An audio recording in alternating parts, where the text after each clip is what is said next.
ஜெபம் செய்வோம்.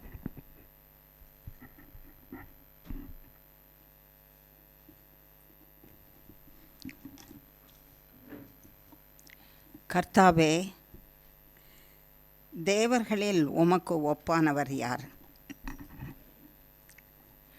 கர்த்தாவே, தேவர்களில் உமக்கு ஒப்பானவர் யார்? பரிசுத்த மகத்துவம் உள்ளவரும் துதிகளில் பயப்படத்தக்கவரும் அற்புதங்களை செய்கிறவருமாகிய உமக்கு ஒப்பானவர் யார்? கர்த்தாவே, தேவர்களில் உமக்கு ஒப்பானவர் யார்? பரிசுத்தத்திலே மகத்துவமுள்ளவரும் துதிகளிலே பயப்படத்தக்கவரும் அற்புதங்களை செய்கிறவருமாகிய உமக்கு ஒப்பானவர் யார்?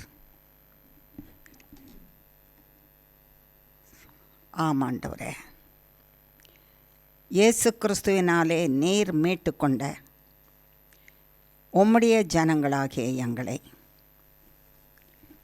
உமது கிருபையினாலும் இரக்கத்தினாலும் உம்முடைய பரிசுத்த வாழ்வுக்கென்றும் பரிசுத்த நாமத்தை மைமைப்படுத்துகிறதற்கென்றும் இம்மட்டும் வழி நடத்தி கொண்டு இருக்கிறீர். அதற்காக கோடி கோடி ஸ்தோத்திரம்.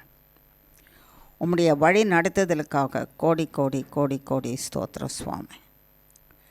எதற்காக என்றால் உம்முடைய பரிசுத்த நாமத்தை மகா பரிசுத்தப்படுத்துகிறதற்காக. Thank you Jesus. அப்பா பிதாவே, நன்றியோட துதிக்கிறோம். எங்களுக்கு விசேஷித்த நாள் ஆண்டவரே. பிதாவினுடைய அன்பு, மக்களே உங்களை நான் எப்படி நேசிக்கிறேன் என்பதை நீங்கள் அறிந்து கொள்ளுங்கள் என்று சொல்லி பிதாவின் ஒரே குமாரனாகிய கிறிஸ்துவை, அப்பொழுதுதான் பிறந்த அந்த பாலனை உங்களுக்கு நான் கொடுக்குறேன். இவரை பெற்று நீங்கள் வாழுங்கள், இவர் தான் உங்களை வாழ வைக்கிறவர்னு சொன்னீர். என்னுடைய குமாரன் உங்களை வாழ வைக்கிறவர். என்னுடைய ஒரே பேரான குமாரன் உங்களை வாழ வைக்கிறவர். நீங்கள் வாழ வேண்டுமானால் வாழ வைக்கிற இவரை இரு கரங்களிலே ஏந்தி உங்கள் உள்ளத்திலே வைத்து உங்கள் ஆவி ஆத்மா சரீர சிந்தையிலே ராஜரீகம் செய்யும்படி செய்து அவர் நடத்த நீங்கள் நடத்தப்படுவீர்களாக. அப்பொழுது பிழைப்பீர்கள், அப்பொழுது ஜெயிப்பீர்கள். அப்பொழுது பொல்லாங்கனை, உங்களுக்கு எதிராக வருகிற பொல்லாங்கனை ஜெயிப்பீர்கள். ஆகையினாலே என் ஒரே குமாரனை உங்களுக்கு கொடுக்கிறேன், நீங்கள் பிழைக்கத்தக்கதாக அவரை ஏற்றுக்கொள்ளுங்கள் என்று எங்களுக்கு இலவசமாக கொடுத்த நாள். எங்களிடத்திலிருந்து ஒரு விதமான பொருளையும் வாங்க முடியாதபடிக்கு அந்த ஒரு பொருளும் பிதாவின் சந்நிதிக்கும் பிதாவினுடைய குமாரனாகிய கிறிஸ்துவுக்கும் ஈடானது அல்ல. ஆகையினாலே நீங்கள் தரித்திரர்கள். மக்களே, உங்களை ஐஸ்வர்யவான்களாக நான் சிருஷ்டித்தேன்.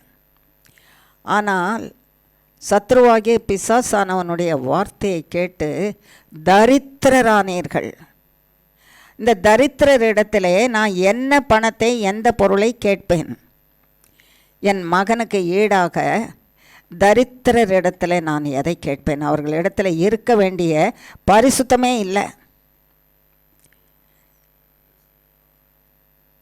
ஆகையினாலே எதை கொடுப்பீர்கள் என் மகனுக்கு? ஆகையினாலே உங்களுக்கு நான் இலவசமாக கொடுத்தேன் என் மகனை.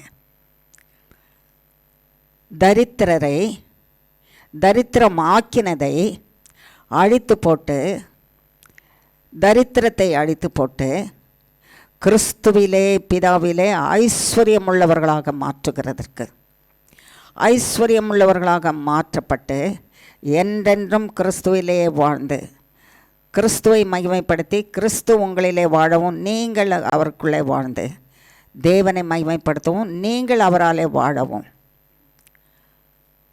நான் கொடுத்த மகனை ஏற்றுக்கொள்ளுங்கள் என்று சொன்னீரப்பா.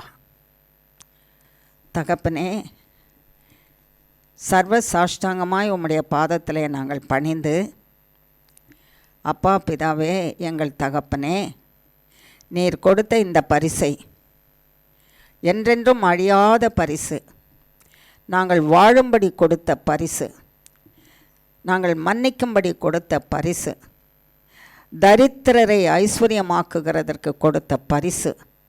எதிலே தரித்திரம்? எல்லாவற்றிலும் தரித்திரம். தேவன் இல்லாததே தரித்திரம். தேவனை இழந்து போனோமே, அந்த தரித்திரத்திலிருந்து மீட்டுக்கொள்கிறதற்கு தேவ மகன் எங்களுக்கு கொடுத்தீர்.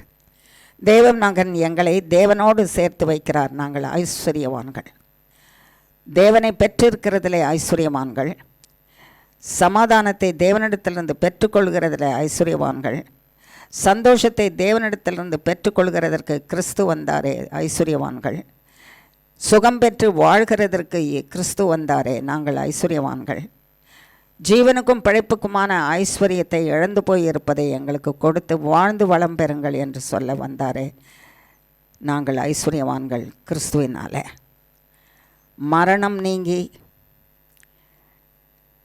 நித்திய அக்னிக்குள்ளே பிரவேசிக்காதபடிக்கு நித்திய ஜீவனை கொடுத்து நித்திய பிதாவின் சன்னிதானத்தில் என்றென்றும் வாழ்ந்திருக்கும்படிக்கு எங்களுக்கு நித்திய ஜீவனை கொடுத்தாரே நாங்கள் ஐஸ்வர்யவான்கள். எங்களை ஐஸ்வர்யவான்களாக்கும்படிக்கு கிறிஸ்துவை கொடுத்த சர்வ வல்லமுள்ள தகப்பனே, சர்வ சாஷ்டாங்கமாய் உம்முடைய பாதத்திலே பணிந்து நீர் கொடுத்த இயேசுவை நாங்கள் ஏற்றுக்கொள்கிறோம் சுவாமி. ஏன்னா அவர் இல்லாமல் எங்களால் பிழைக்க முடியாது. இயேசுவை ஏற்றுக்கொள்கிறோம். இயேசு எங்கள் உள்ளே, எங்கள் ஆவி ஆத்மா சரீர சிந்தைக்குள்ளே ஆவியானவராக இறங்கி ராஜரீகம் செய்து எங்களை வாழ வைப்பீராக, எங்களை வாழ வைப்பீராக. நாங்கள் இயேசு கிறிஸ்துவுக்குள்ளே மறைந்து எங்களை காண்கிறவர்கள் இவன் இயேசுவோ இவள் இயேசுவோ என்று சொல்லுவது போல நீர் கொடுத்த இயேசுவாகிய மகனை, உம்முடைய மகனை நாங்கள் ஏற்றுக்கொண்டு அவர் எங்களிலும் அப்பா பிதாவே வாசமாய் இருக்கத்தக்கதாக உம்முடைய பாதம் பணிந்து கேட்குறோம். செய்தரலும் சுவாமி, உம்முடைய மகனாலே நிரப்பி வைங்க, இயேசு கிறிஸ்துவாலே நிரப்பி வைங்க எங்களை. Thank you Jesus. இந்த திருநாள் என்றென்றைக்கும் எங்களுக்கு கிறிஸ்மஸ் நாளாகவே இருக்கட்டும். இந்த திருநாள் என்றென்றைக்கும், இந்த ஒரு நாள் மட்டுமல்ல, வாழ்நாள் முழுவதும் நாங்கள் வாழ்கிற நாட்கள் எல்லாம் கிறிஸ்து எங்களிலும் நாங்கள் கிறிஸ்துவிலும் வாழ்ந்து கிறிஸ்துவின் பிரமாணத்தை நிறைவேற்றி பிதாவின் சித்தத்தை நிறைவேற்றி பூமியிலே வாழ்ந்து உம்மை மகிமைப்படுத்த கிருபை செய்யும். எங்களை ஒப்புவிக்கிறோம். எங்களுக்கு இயேசுவை தந்து இயேசுவால் நிரப்பி அனுப்புங்க என்று இயேசு கிறிஸ்துவின் நாமத்தினாலே கேட்குறோம். சர்வ வல்லமுள்ள தேவனே, வார்த்தைகள் எல்லாம் உம்முடையது. வார்த்தை இயேசு கிறிஸ்து, வார்த்தை தேவன். வார்த்தையை யாரால் சொல்ல முடியும்? உங்களால் தான் சொல்ல முடியும். அந்த வார்த்தை எங்களை பிழைப்பிக்கிறது, எங்களுக்கு பிழைப்பூட்டுகிறது. அந்த வார்த்தை எங்களை ஆசீர்வதிக்கிறது, எங்கள் குறைவை நிறைவாக்குகிறது, எங்களுக்கு இல்லாததை கொடுக்கிறது, நாங்கள் இழந்து போனதை திரும்ப கொடுக்கிறது, எங்களை பாதுகாக்கிறது, ஜீவனை கொடுக்கிறது, நித்திய ஜீவனை கொடுக்கிறது. இந்த வார்த்தையினாலே நீர் நிரப்புவீராக, நீர் பேசுவீராக, நீர் பேசுவீராக. இந்த வார்த்தையினாலே நிரப்புவீராக. நாங்கள் உம்முடைய வார்த்தையினாலே நிரப்பப்பட்டு நாங்களும் வாழ்ந்து, எங்களோடு இருக்கிறவர்களும் வாழ்ந்து, எங்களை சேர்ந்தவர்களும் நாங்கள் சந்திக்கிறவர்களும் வாழும்படிக்க செய்வீராக. பரிசுத்த ஆவியானவரே வருவீராக, வார்த்தையானவரே வருவீராக. எங்களை ராஜரீகம் செய்து எங்களை போஷிப்பீராக. உம்மாலே உம்முடைய சரீரமாகிய அப்பம் அது வார்த்தை, உம்முடைய இரத்தமாகிய பானம் ஜீவபானம், உம்முடைய வார்த்தை போஷித்து எங்களை வழி நடத்துவீராக. எங்களை போஷித்து வழி நடத்தி எங்களோட கூடவே இருப்பீராக. வாரும் பரிசுத்த ஆவியானவரே, நீர் போஷியும் நாங்கள் பெற்றுக்கொள்ள, புசித்து பெற்றுக்கொள்ள, பெற்றுக்கொண்டு வாழ உம்மோட கிருபை செய்யுங்க. வாரும் பரிசுத்த ஆவியானவரே, நீரும் நானும் நாங்களுமாக பிதாவாகிய தேவனையும் குமாரனாகிய கிறிஸ்துவையும் பரிசுத்த ஆவியாகிய உம்மையும் மகிமைப்படுத்துவோமாக. இயேசு கிறிஸ்துவின் மூலம் ஜெபிக்கிறோம் பிதாவே. ஆமேன், ஆமேன், ஆமேன். கர்த்தருக்குள் அன்பான தேவ மக்களே, இயேசு கிறிஸ்துவின் நாமத்தினாலும் பிதா குமாரன் பரிசுத்த ஆவியானுடைய நாமத்தினாலும் உங்கள் எல்லாருக்கும் ஜெயம் தருகிற கிறிஸ்மஸ்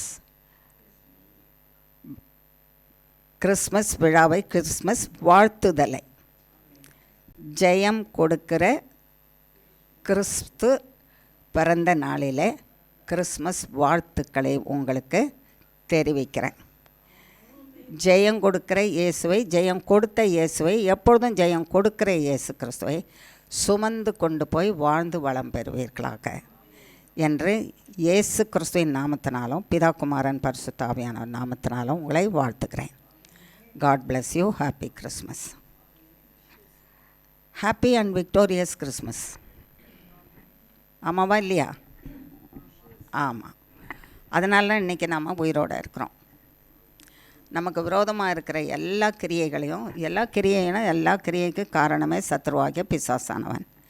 அவனும் அவனுடைய சேனைகளின் கிரியைகளிலிருந்து நம்மளை விலக்கி காத்து ரட்சித்து வாழ்ந்திருங்கள் என்று சொல்லி நம் வாழ்நாளிலே ஜீவனை கூட்டி கொடுத்து இன்றைக்கு அவருடைய பிறந்த திருவிழா நாளை கொண்டாடும்படிக்க அனுக்கிரகம் செய்திருக்கிறாரு. ஏன் நாம் கொண்டாடணும், ஏன் நாம் நினைக்கணும்னா, நம்ம உயிரோடு இருக்கிறதே அவரால் தான். இந்த ஜெபத்தை தொடங்கும்போது கர்த்தர் அழகாக சொன்னார், தேவர்களிலே உமக்கு ஒப்பானவர் யார்? அநேக தேவர்களை பூமியில் பார்க்குறோம். அந்த அநேக தேவர்களே ஒருத்தர் கூட மனுஷனுக்குடைய ஜீவனுக்காக, பாவத்துக்காக, அவன் பிழைக்கிறதுக்காக மறிக்கவும் இல்லை, ரத்தத்தை கொடுக்கவும் இல்லை. அவங்க சரீரத்தில் ஜீவன் இருந்ததாகவும் தெரியல, அவங்க ரத்தத்தில் ஜீவன் இருந்ததாகவும் தெரியல, அவங்க ரத்தம் மன்னிக்கத்தக்கதான வல்லமை உள்ளதாக இருந்ததாகவும் தெரியல, அவங்க சரீரமும் மன்னிக்கத்தக்க வல்லமை உள்ளதாக தெரியல. அப்படி மன்னித்தது எதுக்காக, மன்னிக்கிறது எதற்காகன்னா மனுஷன் செய்த பாவம் நீங்கி பரிசுத்தவான் ஆகிறதுக்கு. ஆகையினாலே ஒருத்தரும் பாவம் நீக்குகிறவராகவோ பரிசுத்தமாக்குகிறவராகவோ இல்லை. ஆகையினாலே தான் கர்த்தராகிய தேவன் தேவகுமாரன் மனித சாயலாக பிறக்க வேண்டியதாக இருந்தது. ஆகையினாலே வேத வசனம் எழுதுகிறது, சத்தியபரர் எழுதுகிறார், தேவன் எழுதுகிறார், ஆவியானவர் எழுதுகிறார், கர்த்தாவே தேவர்களிலே உமக்கு ஒப்பானவர் யார்? உம்மை போல மனுஷரை நேசிக்கிறவர் யாருமே இல்லை. நேசிக்கிறதுனால நான் மரித்து என்னுடைய இரத்தத்தினாலும் ஜீவனினாலும் என் சரீரத்தினாலும் என் பிள்ளைங்களை நான் உயிரோடு மீட்டுக்கிறேன். பாவம் நீங்கள் மீட்டுக்கொள்கிறேன். அவங்க மரணத்துக்குள்ளே போய் அக்னி கடலில் அழிஞ்சு போகாதபடி, நித்திய அக்னியில் சேராதபடிக்கு, வேதனைப்படாதபடிக்கு அவர்களை மீட்டுக்கொண்டு நான் எங்கே இருக்கிறேனோ அங்கே கொண்டு போய் வச்சுக்குவேன். இதுதான் என்னுடைய நேசம்னு சொன்னார். இதுதான் என்னுடைய நேசம். இந்த நேசத்தை காட்டுகிறதுக்கு, தேவனுடைய நேசம், அன்பு எப்படிப்பட்டது கொஞ்சம் காட்டுங்க அப்படின்னு சொன்னால், இதோ இயேசு கிறிஸ்து வாங்கிக்கோங்க. இவர் இருந்தால் தான் நீங்கள் பிழைப்பீங்க, இவர் இல்லைன்னா பிழைக்க மாட்டீங்க. இயேசு கிறிஸ்துவின் அன்பு எப்படிப்பட்டது, பிதாவின் அன்பு எப்படிப்பட்டது, என்னை சிருஷ்டித்த தேவனுடைய அன்பு என் பேரில் எப்படிப்பட்டதுன்னா, அவர் அன்பை காட்டுகிறதுக்கு இதோ கிறிஸ்து வாங்கி கொண்டு உங்கள் இருதயத்தில் அடக்கி வைத்து காத்து கொண்டு எங்களை வாழ வைத்தரலும் ஆண்டவரே என்ற வாழ்வீர்கள், இன்றைக்கு வாழ்வீர்கள். கடந்த சில நாட்களுக்கு முன்னதாக மரணத்துக்கு ஒப்பு கொடுத்து மறித்து போவோம்னு நினச்சவங்கள இன்றைக்கு கர்த்தராகிய இயேசு கிறிஸ்துவின் நாமத்தினால எப்படி வந்திருக்கிறோம்? ஜீவனோடு வந்து தேவனுடைய சமூகத்தில் அவரை தொழும்படிக்கு நமக்கு ஜீவனை கொடுத்துருக்கிறாரு. இது மருந்தினால நடந்ததா, வைத்தியரனால நடந்ததா, இயேசு கிறிஸ்துவால் நடந்ததா? இயேசு கிறிஸ்துவினாலும் அவர் இரத்தத்தினாலும் அவர் நாமத்தினாலும் இருந்தது. அப்படி ஒவ்வொருத்தரும் சாட்சி சொல்லணுன்னா நிறைய சாட்சி சொல்லலாம். ஜெபத்தில் இன்னொரு காரியத்தை கர்த்தர் சொன்னார். தரித்திரம் என் மக்களை ஐஸ்வர்யவான்களாக நான் மாற்றி வைப்பேன், சிருஷ்டித்து வச்சுருந்தேன். அவங்க தங்கக்கிட்ட இருந்த அந்த ஐஸ்வர்யத்தை சாத்தாங்கிட்ட கொடுத்துட்டாங்க. சாத்தான் அந்த ஐஸ்வர்யத்தை வாங்கிட்டு போக முடியாது. இது மகா பரிசுத்த ஐஸ்வர்யம், பரிசுத்தம் என்ற ஐஸ்வர்யம், தேவ கிருபை என்ற ஐஸ்வர்யம், பரிசுத்தம் என்ற ஐஸ்வர்யம். சாத்தாங்கிட்ட அதை கொடுத்தா சாத்தான் அந்த பரிசுத்தத்தை வாங்க முடியாது. ஏன்னா அவன் முற்றிலும் பாவி. அவங்கிட்ட பரிசுத்தம் என்ற ஐஸ்வர்யம் வந்ததானா அவன் எரிஞ்சு நாசமாக போயிடுவான். ஒரு நாள் வரப்போது அவன் எரிஞ்சு நாசமாக போகிறான். இந்த பரிசுத்த தெய்வமாகிய இந்த ஐஸ்வர்யத்தின் இடத்துல இருந்து அவர் வாயிலிருந்து அக்னி பட்டயம் புறப்பட்டு வரப்போகுது. அந்த அக்னி பட்டயத்தினால சாத்தானும் அவன் சேனையும் முதலாவது அவன் என்ன செய்யப்பட போகிறான்? அழிந்து எரிகிற அக்னி கடலில் நித்திய காலத்துக்கு தள்ளப்பட போகிறான். அதுக்காக தான் இன்னைக்கு வந்தார் 2000 வருஷத்துக்கு முந்தி. அதுக்காக தான் இன்றைக்கு வந்தார் 2000 வருஷத்துக்கு முந்தி. அந்த காரியத்தை அவர் செய்கிறதற்காக வந்திருக்கிறாரு. அப்போ கர்த்தராகிய இயேசு கிறிஸ்து என் தரித்திரத்தை மாற்றி என்னை ஐஸ்வர்யவானாக்குகிறதுக்கு. நம்ம நினைப்போம் தரித்திரம் உடனே பணம் இல்லை, நகை நட்டு இல்லை, வீடு வாசல் இல்லை அப்படின்னு நினைப்போம். தேவன் இல்லை. உன்னிடத்துல தேவன் இல்லையா? நீ தரித்திர. உன்னிடத்துல ஏசாமி இல்லையா? நீ தரித்திரன். உங்கள்கிட்ட எவ்வளோ பணம் வச்சிட்டு இருந்தாலும், உலகத்தில் இருக்கிற எல்லா ஐஸ்வர்யத்தையும் நீ வச்சிட்டு இருந்தாலும், உலகத்திலேயே ஒரு இடத்தையே, உலகத்தில் ஒரு பகுதியே நீ விலைக்கு வாங்கி சொந்தமாக வச்சுருந்தாலும், உன்னை மாதிரியும் என்ன மாதிரியும் தரித்திரம் ஒருத்தரும் கிடையாது. தேவனை இழந்து போயிருப்பது தான் தரித்திரம். உன்னிடத்துல தேவன் இல்லையா? நீ தரித்திரன். உன்னிடத்துல இயேசு இல்லையா? நீ தரித்திரன். உன்னிடத்துல இயேசு இல்லாவிட்டால் நீ யார்? தரித்திரன். உங்கள்கிட்ட எவ்வளோ இருந்தாலும் தரித்திரம் நீங்காது. என்ன தரித்திரம்? வியாதி என்ற தரித்திரம், கடன் என்ற தரித்திரம், மரணம் என்ற தரித்திரம், பாவம் மன்னிக்கப்படாத இருந்து அந்த பாவத்தினால நொறுக்கப்பட்டு நெருக்கப்பட்டு போகிற தரித்திரம் உன்னை விட்டு நீங்காது. ஆகையினாலே உன்னிடத்தில் உன்னை ஐஸ்வர்யவான ஆக்குவது சர்வ வல்லமுள்ள தேவனும் அவர் குமாரனாகிய இயேசு கிறிஸ்துவும். அவர் உன்னிலே இருக்கிறாரா? அவர் உன்னிலே பிறந்திருக்கிறாரா? நான் கிறிஸ்மஸ் விழாவை கொண்டாடுறேன், கிறிஸ்து பிறந்தார் கொண்டாடுறேன், நான் அதுக்காக நான் வந்திருக்கிறேன். எனக்கு நல்ல உடுப்பு வேணும், கர்த்தர் வேணான்னு சொல்லவே இல்லை. கந்தலும் பந்தலமாக உடுத்திட்டு வாங்க என் பிள்ளைங்களேன்னு அவர் சொல்லவே இல்லை. அருமையாக உடுத்துங்க, என்னை உடுத்திக்குங்க, முதல்ல என்னை உடுத்திக்கிங்க, இயேசுவாகிய என்னை உடுத்திக்கிங்க, பிதாவாகிய என்னை உடுத்திக்கிங்க. என்னாலும் பிதாவினாலும் உடுத்தப்பட்டு ஏதேன் தோட்டத்தில் ஐஸ்வர்யவான்களாக இருந்தீங்க. தேவனாலே உடுத்தப்பட்டீங்க, பிதாவினாலே உடுத்தப்பட்டீங்க, குமாரனாலே உடுத்தப்பட்டீங்க, பரிசுத்த ஆவியானவராலே உடுத்தப்பட்டு சிருஷ்டிக்கப்பட்ட நீங்கள் மகா ஐஸ்வர்யவான்களாக இருந்தீங்க. ஏன் ஐஸ்வர்யம்? உங்களிடத்தில் தேவன் இருந்தார். உங்களுக்கு உள்ள ஜீவன் தேவனுடைய ஜீவன் இருந்தது. உங்கள் ஜீவன் தேவனாக இருந்தார். தேவன் உங்களுக்கு உள்ளே இருந்தார், தேவன் உங்களுக்கு வெளியே இருந்து காப்பாற்றினார். தேவன் உனக்கு உள்ளே இருந்ததுனால நீ உயிர் உள்ளவனாக இருந்தால், செத்தவனாக நீ சிருஷ்டிக்கப்படலை. நீ என்றென்றும் ஜீவிக்கிறவனாக சிருஷ்டிக்கப்பட்டாய். உன்னிடத்தில் என்றென்றும் ஜீவிக்கிற ஜீவன் இருக்குமானால் நீ ஐஸ்வர்யவான். உன்னிடத்தில் என்றென்றும் ஜீவிக்கிற இயேசு கொடுக்குற அந்த ஜீவன் இயேசு இல்லைன்னா நீ தரித்திரன். தரித்திரன் எங்கே போயிடுவான்? நரகத்துக்கு தான் போவான். ஐஸ்வர்யவான் எங்கே போவான்? பரலோகத்துக்கு இயேசுவோட கூட போவான். ஆகையினாலே இயேசு இல்லாதவன் தரித்திரன். ஏதேன் தோட்டத்தில் இதெல்லாம் கர்த்தர் கொடுத்துருந்தாரு. சமாதானம் இருந்தது, சந்தோஷம் இருந்தது, ஆகாரம் இருந்தது, புசிக்கிறதுக்கு வேண்டியது இருந்தது, குடிக்கிறதுக்கு வேண்டியது இருந்தது, கர்த்தரோட வாழ்வு இருந்தது. இளம் வெளிச்சத்தில் வாழ்ந்து கொண்டு இருந்தாங்க. அவங்களுக்கு பூமியே அவர்களுக்கு கொடுக்கப்பட்டது. இந்த உலகம் முழுசுமே அவங்க கையில் கொடுக்கப்பட்டது. தேவன் அவர்களுக்குள்ளே இருந்தார், தேவ ஆவியானவர் இருந்தார், தேவனுடைய ஜீவன் அவர்களுக்குள்ளே இருந்தது.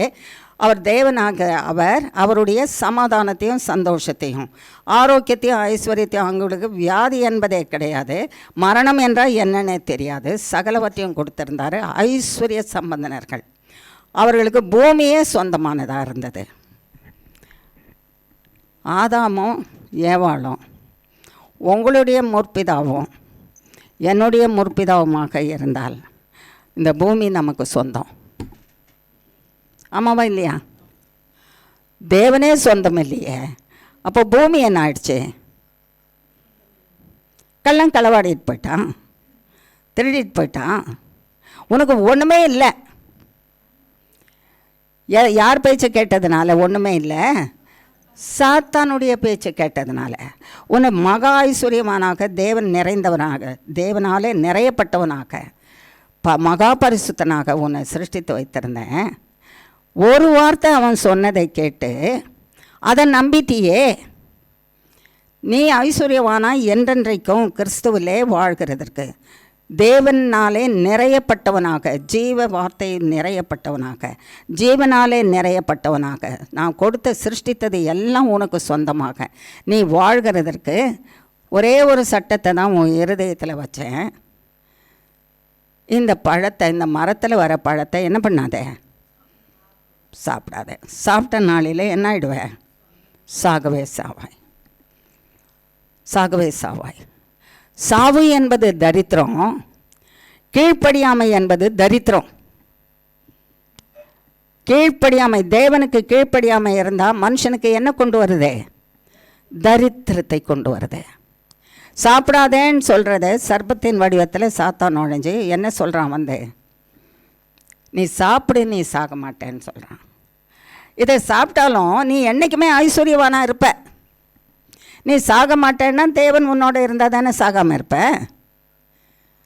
சாப்பிடாதேன்னு அவர் சொன்னதை நீ சாப்பிட்டாலும் கூட நீ சாகாமல் இருப்ப. அப்போ தேவன் உன்னோட இருப்பார். அந்த ஆவியானவர் உனக்குள்ளே இருப்பார். அவர் உன்னை விட்டு போக மாட்டார். நீ கர்த்தர் சொன்னதுக்கு கீழ்ப்படியாமல் இருந்தால் கூட, கர்த்தருடைய வார்த்தைக்கு கீழ்ப்படியாமல் இருந்தாலும் கர்த்தர் உன் கூட தான் இருப்பார். அவர் உன்னை விட்டு போக மாட்டார். அவர் ஜீவன் உங்ககிட்ட தான் இருக்கும். இருக்குமா? இருக்குமா? கர்த்தர் சொன்னதை கேட்கலன்னா இருப்பார் அவர். அப்போ எவ்வளோ பெரிய பொய்! அந்த பொய்யன் அவனுடைய பாஷையில் பொய்யை சொல்லி ஏமாற்றிட்டான். நான் இந்த பழத்தை அவர் சாப்பிட வேணான்னு சொன்னதை நான் சாப்பிட்டா கூட நான் உயிரோடு இருப்பேன்.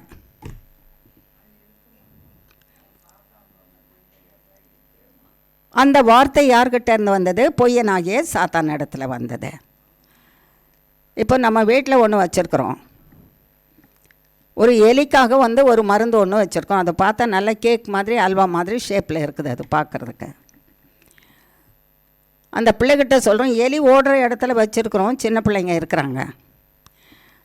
மகனே மகளே, நீ இதை போய் தொட்டுடாத, தொட்டாலே அது விஷம் செத்துருவேன். அடுத்தது தொட்டனியா அது என்ன, அது அல்வாவா, அது இனிக்குதா என்னன்னு பார்க்குறதுக்கு கொஞ்சம் கடித்து சாப்பிட்டியானா அந்த விஷம் உனக்குள்ளே போயிடும், நீ செத்துருவ.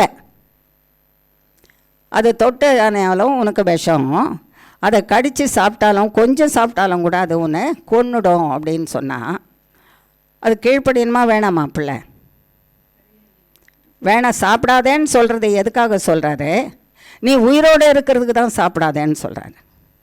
நீ உயிரோடு இருக்கணுமா? உனக்குள்ளே ஜீவன் இருக்கணுமா? உனக்குள்ளே தேவன் இருக்கணுமா? உனக்குள்ளே பிதாவும் இருக்கணுமா? உனக்குள்ளே பிதாவும் குமாரனும் இருக்கணுமா? உனக்கு ஆரோக்கியம் இருக்கணுமா? உனக்கு சந்தோஷமும் சமாதானமும் இருக்கணுமா? அவர் சொன்னதை செய். அது சாப்பிடாதேன்னு சொன்னதை சாப்பிடாத. அந்த பிள்ளை அம்மா அப்படி போனதும் அப்பா அப்படி போனதும் மெதுவாக கொஞ்சமாக எடுத்து சாப்பிட்டுட்டாங்க, வச்சிடலாம். மொத்தம் சாப்பிட்டா தான் அம்மாவுக்கு தெரியும், அப்பாவுக்கு தெரியும். கொஞ்சமாக கடிச்சிக்கிட்டா அப்படி பார்க்கும்போது அது அங்கே தானே இருக்கும். இருக்குமா இருக்காதா? எவ்வளோ கடிச்சிக்கலாம்? கொஞ்சம் கடிச்சிக்கலாம். கொஞ்சம் கடித்து அதை சாப்பிடலாம். கடித்து அதை பார்க்கும்போது எங்கே இனிப்பே காணுமேன்னு இருக்கும்போது இனிப்பு காணல, அதில் கசப்பு தான் இருக்குதுன்னா அதை உள்ளுக்குள்ளே விழுங்குனா உயிரோடு இருக்குமா செத்து போகுமா? என்ன செய்வாங்க? செத்துடுவாங்க. உயிர் இல்லை, ஜீவன் இல்லை, அப்பா கிட்டே இருக்க முடியாது. செத்த பணத்தை அப்பா மடியில் வச்சுட்டே தோளில் போட்டுக்கிட்டே வாழ்ந்துட்டுப்பாரா? செத்த பணத்தை அம்மா தோளில் போட்டுக்கிட்டே வாழ்ந்துட்டுருப்பாங்களா வாழ்நாள் எல்லாம்? அது என்ன ஆகும்? செத்த பணம் என்ன ஆகிடும்? கொஞ்ச நாளைக்கு உயிர் இல்லைன்னா அதுக்கு தான் பேர் என்ன? அழுகி வாசனை வருமா? அதுக்கு பேர் வாசனையா? அழுகி போகும், துர்நாற்றம் வரும், அழுகி போயிடும், எல்லாம் ஈத்து போயிடும், அழுகி போயிடும், துர்நாற்றம் வரும். அந்த பிள்ளைய மடியில் நீங்கள் வச்சிட்ருக்க முடியுமா? முடியாதில்ல. ஏன் அந்த பிள்ளைக்கு துர்நாற்றம் வந்தது? ஏன் அந்த பிள்ளை அழுகி போச்சு? ஏன் அந்த பிள்ளைக்கு ஜீவன் இல்லை? ஏன் அந்த பிள்ளை செத்து போச்சு? ஏன் அந்த பிள்ளை தகப்பன் மார்பில் இல்லை? ஏன் அந்த பிள்ளை தாய் மடியில் இல்லை? சாப்பிடாதன்னதை சாப்பிட்டது. சாப்பிடாதேன்னு சொன்னதை சாப்பிட்டதுனால தான் அந்த பிள்ளை அழுகி போச்சு, அந்த பிள்ளை செத்து போச்சு. அந்த பிள்ளை தகப்பன் மார்பை இழந்து போச்சு, பிதாவின் மார்பை இழந்துட்டாங்க. அந்த பிள்ளை தாயின் மடியை இழந்து போச்சு, தாயை போல் இயேசு கிறிஸ்துவின் மடியை இழந்து போனாங்க. பரிசுத்த ஆவியானவருடைய வழிநடத்தலை இழந்து போனாங்க, அழுகி போனாங்க. ஆகையினால எரி நரகத்துக்கு தான் போக வேண்டியதாக இருந்தது. ஏற்கனவே எரி நரகத்துக்கு பாத்திரவானாகிய சாத்தான் இடத்துல, சாத்தான் அங்கே அவனும் அவனுடைய சேனைக்கும் அந்த இடம் யார் சிருஷ்டித்து வச்சுருக்கிறத? கர்த்தராகிய இயேசு கிறிஸ்து சிருஷ்டித்து வச்சுருக்கிறாரு. அந்த இடத்துக்கு கூட்டிகிட்டு போயிட்டான், பிதாவின் இடத்துலேருந்து போயிட்டான். தேவன் இல்லைன்னா தரித்திரன். நல்லா சொல்லுங்கள், தேவன் நம்மகிட்ட இல்லைன்னா நம்ம யார்? தரித்திரன். இயேசு கிறிஸ்து நம்மகிட்ட இல்லைன்னா நம்ம யார்? தரித்திரம். ஐஸ்வர்யானா? இயேசு கிறிஸ்து இல்லைன்னா நம்ம யார்? தரித்திரன். இவங்க ரெண்டு பேரும் இல்லைன்னா நம்மக்கிட்ட சமாதானம் இருக்காது. அப்போ சமாதானம் இல்லாதவன் யார்?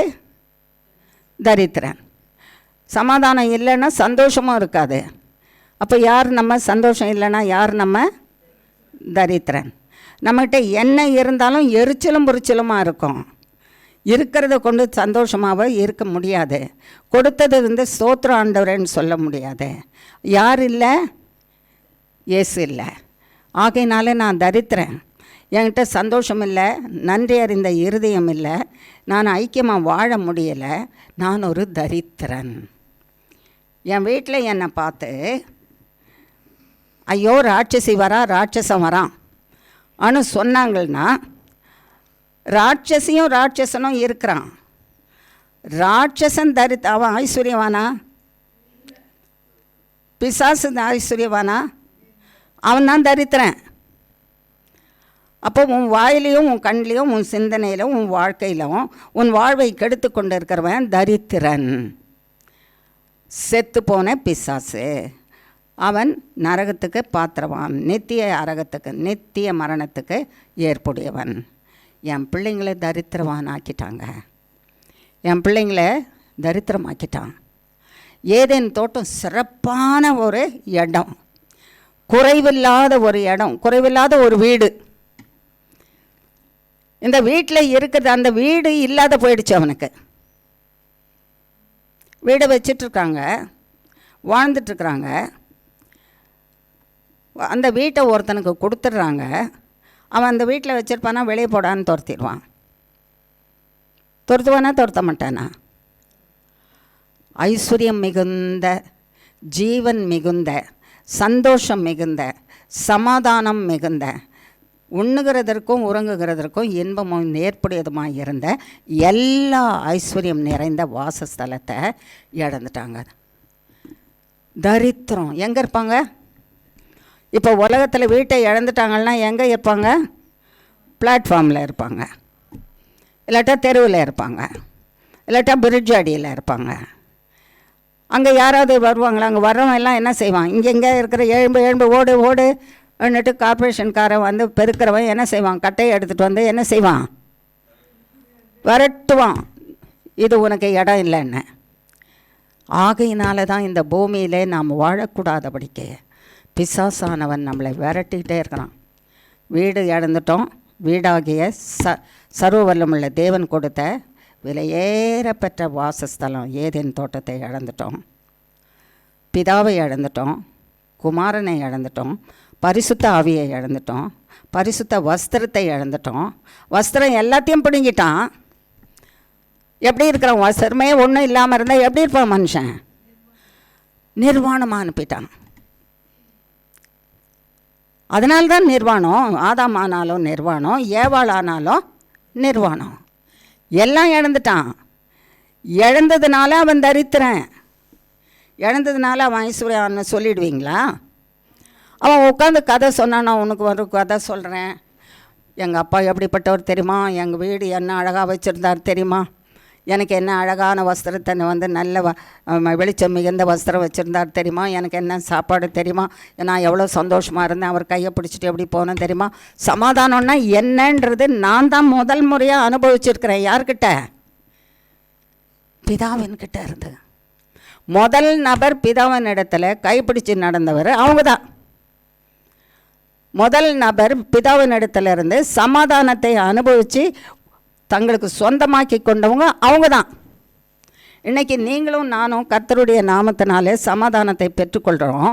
அது நிரந்தரமாக நித்தியமாக இல்லை. சாத்தான் அதை என்ன பண்ணிகிட்டே இருக்கிறான்? பிடுங்கிட்டே இருக்கிறான். அதை கெடுத்து கொண்டே இருக்கிறான். கெடுக்கிறதுக்கு ஒருத்தரும் இல்லாதபடிக்கு நித்திய சமாதானத்தையும் சந்தோஷத்தையும் பிதாவின் இடத்துலேருந்து ஃபஸ்ட்டு ஹேண்டு இன்பமான ஒரு அனுபவம். சமாதானம் என்பது இன்பமான அனுபவம், சந்தோஷம் என்பது இன்பமான அனுபவம், ஜீவன் என்பது இன்பமான அனுபவம், வாழ்வு என்பது இன்பமான அனுபவம், ஐஸ்வர்யம் மிகுந்த சமாதானம் மிகுந்த சுகம் நிறைந்த வீடு என்பது இன்பமான அனுபவம். எல்லாவற்றையும் அனுபவித்தவங்க யார்? யார் அனுபவித்தது? தலையாட்டினா என்ன அர்த்தம்? பேரை சொல்லுங்கள். ஆதாமோ ஏவாளும். சும்மா யார் அனுபவித்தானா ஊன்னா என்னது? ஊன்றதுக்கு பேர் என்ன? ஆமாம், ஆதாமும் ஏவாளும். நான் இழந்துட்டேனேன்னுட்டு கவலையாக உட்காந்துருக்கீங்களா? அதனால் ஊன்னு தலையாட்டுறீங்களா? இழந்து போனதை கொடுக்கறதுக்கு தான் இயேசு வந்தார். உன்னை தேடி வந்தார். நீ இதெல்லாம் இழந்துட்டியே, தேவனை இழந்துட்டியே. ஃபஸ்ட் ஹேண்ட் அவர் கையில் இருந்து வாங்கின அன்பு, அரவணைப்பு, பாதுகாப்பு, ஐஸ்வர்யம், ஆகாரம், உடுப்பு, பாதுகாப்பு, ஜீவன், சமாதானம், சந்தோஷம், சகலமும் குறைவில்லாத வாழ்வு இழந்து போயிட்டியே. நீ இழந்து போனதை கொடுக்கறதுக்கு, தரித்திரனை ஐஸ்வர்யமாக்குகிறதற்கு சர்வ வல்லமுள்ள இயேசு கிறிஸ்து வந்தார். வாய் திறந்து சொல்ல மாட்டீங்களா? இல்லையானே என்ன இருக்குது வாய்க்குள்ளே? தரித்திரம் வேண்டாமா? அது போக வேண்டாமா? தரித்திரம் அப்படியே வாய்க்குள்ளே இருக்கணுமா? உள்ளத்துக்குள்ளே இருக்கணுமா? இழந்து போன எல்லா ஐஸ்வர்யத்தையும் இழந்து போய், தேவனை இழந்து போய், தேவனோடு சேர்ந்த சகலவற்றையும் இழந்து போனேன். தரித்திரனாய் இருக்கிறவனை திரும்பவும் ஐஸ்வர்யவானாய் தேவனை பெற்று, சமாதானத்தை பெற்று, சந்தோஷத்தை பெற்று, ஜீவனை பெற்று, பாவ மன்னிப்பை பெற்று, நித்திய ஜீவனை பெற்று என்றென்றும் இயேசுவோட பிதாவோட வாழ்கிறதற்கு பாக்கியத்தை கொடுத்தவர். அதை கொடுக்க தான் இயேசு கிறிஸ்து வந்தார். வாய் திறந்து அல்லேலூயான்னு சொல்லுங்கள். பரலோகத்துக்கு வரைக்கும் அதை ரீச் பண்ணணும். சொல்லுங்கள், அல்லேலூயா, ஸ்தோத்திரம் ஆண்டவரே, என்னை ஐஸ்வர்யவானாக்குகிறதற்கு கர்த்தராகிய இயேசு கிறிஸ்துவை அனுப்பினீரே. கோடி கோடி ஸ்தோத்திரம் ஆண்டவரே. என் ஐஸ்வர்யம் என்பது பிதாவாகிய தேவன். என் ஐஸ்வர்யம் என்பது கர்த்தராகிய இயேசு கிறிஸ்து. என் ஐஸ்வர்யம் என்பது பரிசுத்த ஆவியானவர். என் ஐஸ்வர்யம் என்பது தேவனுடைய சமாதானம். என் ஐஸ்வர்யம் என்பது தேவனுடையத்திலிருந்து வர்ற சந்தோஷம். என் ஐஸ்வர்யமானது தேவனுடைய ஜீவன். அந்த ஜீவன் என்னிலே என்றென்றும் நிலைத்திருப்பது. என் ஐஸ்வர்யமானது என்னை சம்பூர்ண ஆரோக்கியத்தோட நிலைத்து வாழும்படி செய்கிறது. அந்த ஐஸ்வர்யம் என் மரணத்தை அழித்து, அந்த ஐஸ்வர்யம் என் மரணத்தை பாதாளத்தில் தள்ளி பூட்டி போட்டு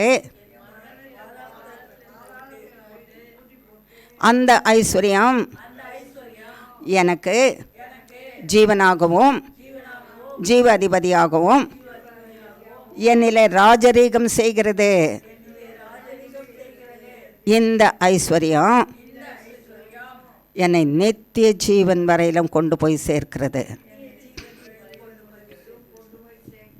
இந்த ஐஸ்வர்யமே இயேசு கிறிஸ்து. இயேசு கிறிஸ்துவால் நான் இழந்து போன ஐஸ்வர்யத்தை பெற்றுக்கொள்வேன். இயேசு கிறிஸ்துவால் என் தரித்திரம் நீங்கும். ஜீவனுக்கும் பிழைப்புக்குமான ஐஸ்வர்யத்தையும் எல்லாரையும் இழந்தது போல, தேவனை இழந்தது போல, நான் வாழ்கிறதுக்கு தேவையான ஐஸ்வர்யத்தையும் இழந்து போனேன். அந்த ஐஸ்வர்யத்தையும் கொடுக்கிறதற்கு என் நித்திய ஐஸ்வர்யமாகிய இயேசு கிறிஸ்து எனக்காக பூமியிலே பிறந்து என்னிலே வாழ்ந்து கொண்டிருக்கிறார். கொடான கோடி ஸ்தோத்திரம். பிதாவுக்கு ஸ்தோத்திரம், குமாரனுக்கு ஸ்தோத்திரம், இயேசு கிறிஸ்துவுக்கு ஸ்தோத்திரம், பரிசுத்த ஆவியானவருக்கு ஸ்தோத்திரம். என்னை ஐஸ்வர்யமாக்கின சர்வ வல்லமுள்ள தேவனே, கோடா கோடி ஸ்தோத்திரம், கோடான கோடி ஸ்தோத்திரம், கோடான கோடி ஸ்தோத்திரம். ஆமென். என் தரித்திரத்தை பார்த்து கொண்டு இருக்க முடியாதபடிக்கு சர்வ வல்லமுள்ள இயேசு கிறிஸ்துவே, என்னை நேசிக்கிற என் ஆத்தும நேசர், என் தகப்பன், என்னை சிருஷ்டித்தவர், உங்களை சிருஷ்டித்தவர் இயேசு கிறிஸ்துவை இலவசமாக கொடுத்தார். நம்மகிட்ட வாங்கிறதுக்கு ஒரு பொருளும் கிடையாது, பரிசுத்தமும் கிடையாது, பாவத்தினாலே நிறையப்பட்டிருக்கிறோம். ஒன்றுமில்லாத நம்மளுக்கு இலவசமாக நான் கொடுக்குறேன், இயேசுவை வாங்கி வச்சுக்கோங்க, நீங்கள் பிழைப்பீங்க. இயேசுவை வாங்கி வச்சுக்கோங்க, நீங்கள் என்ன செய்வீங்க? பிழைப்பீங்க, பிழைப்பீங்க. 2 காரியத்தை நம்ம வாசிக்கலாம். லூக்கா எழுதின சுவிசேஷம் 2ஆம் அதிகாரம்